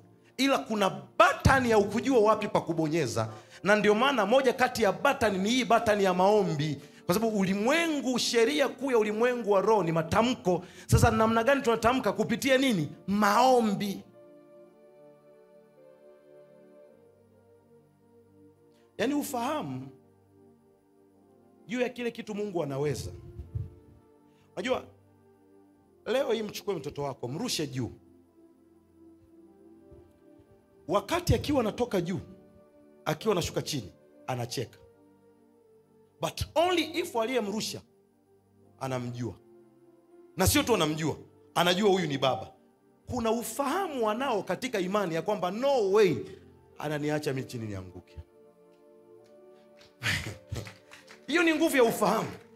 Lakini wewe hapa na ufahamu huu, mtu akurushi, kwanza utakuja kumrua hata yote, unanishikaje kwanza mpaka unirushi? Yani kwa sababu gani? Kuna kitu nafanyaje na kifahamu. Na ndio maana mimi wanawaambia watu, uchawi hauna nguvu mpaka unapoukubali. Yani siku utakaposema kwa kweli wameniweza, ndio siku umefanyaje? Umewezwa.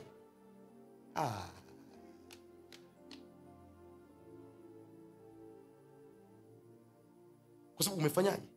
Umefahamu. Sasa shetani anachokifanya, anatupa kufahamu mambo yake zaidi kuliko kufahamu mambo ya Mungu. Na ndio maana huwa nawaambia, kuna mtu alishuhudia hapa akasema, niliwahi kuumwa nikakumbuka baba akasema ukigoogle dalili za ugonjwa ndio imekula kwako. Anasema nikakataa zile dalili. Sasa haukatai ugonjwa. Imani sio kukataa uhalisia, lakini imani ni kuwaza juu ya kile ambacho uhalisia umeishia. Kwa sababu ikiwa haumwi then hauhitaji uponyaji. Kwa hiyo imani ni hii, naumwa lakini ninamjua Yesu aliye juu ya magonjwa. imani ni hii. Ni kweli bado nipo katika hali ya chini, lakini namjua Mungu anayeinua watu. That is faith. Imani ni hii. Ni kweli giza limetanda, lakini asubuhi ya furaha inakuja. Ninafahamu. Imani ni hii. Ni kweli ninaonekana kama si chochote, lakini ninachojua Mungu akuniokoa ili aje kuniacha jangwani. Anayo future njema. That is faith. Imani ni kujua unachokipitia sasa, lakini ni kujua zaidi ahadi ya Mungu iliyoko mbele yako. Ninakutamkia kwa jina la Yesu, kwa ufahamu huu pokea kufunguliwa kwa jina la Yesu. Nasema na kutamkia kwa ufahamu huu, pokea kufunguliwa kwa jina la Yesu. Kwa ufahamu huu pokea neema kwa jina la Yesu. Kwa ufahamu huu pokea kuinuliwa kwa jina la Yesu. Kwa ufahamu wa kile Mungu anaweza kukifanya. Ikiwa Mungu anaweza kutunga mimba kwenye tumbo la mwanamke ambaye hajawahi kumjua mume, Mungu anaweza akafanya mambo makubwa na ya ajabu kwako ambayo hujawahi kuyawaza kwenye maisha yako. Nasema ikiwa Mungu anaweza akamsafirisha mwanadamu kwa miguu wakati watu wengine wametangulia na farasi, lakini aliyeenda kwa miguu akafika kabla, ninaona unafanikiwa kwa spidi ya kimungu. Utafika katika jina la mamlaka. Ikiwa Bwana anaweza kutuokoa kwa kutaka, sio kwa yale tuliyoyafanya, atakosaje kutukirimia mambo mengine tunayomuomba? Tunafahamu ya kwamba ulimwengu uliumbwa na aliyeumba ni Baba yetu, na kwa sababu tunafahamu kwa imani, ninafahamu ya kwamba nitainuka. Hebu kwa dakika moja nenda omba, mwambie Bwana, kwa imani na kwa neno lako nimefahamu, kwa imani na kwa neno lako nimefahamu, kwa imani na kwa neno lako. Kwa dakika moja omba katika jina la Yesu. Asante kwa kufuatilia mfululizo huu. Ili kuwa wa kwanza kupata mahubiri, masomo na vitabu vya Pastor Fred Msungu, tafadhali tufuate kwenye mitandao yetu ya kijamii @FredMsungu. Pia usisahau kulike, comment, share, subscribe.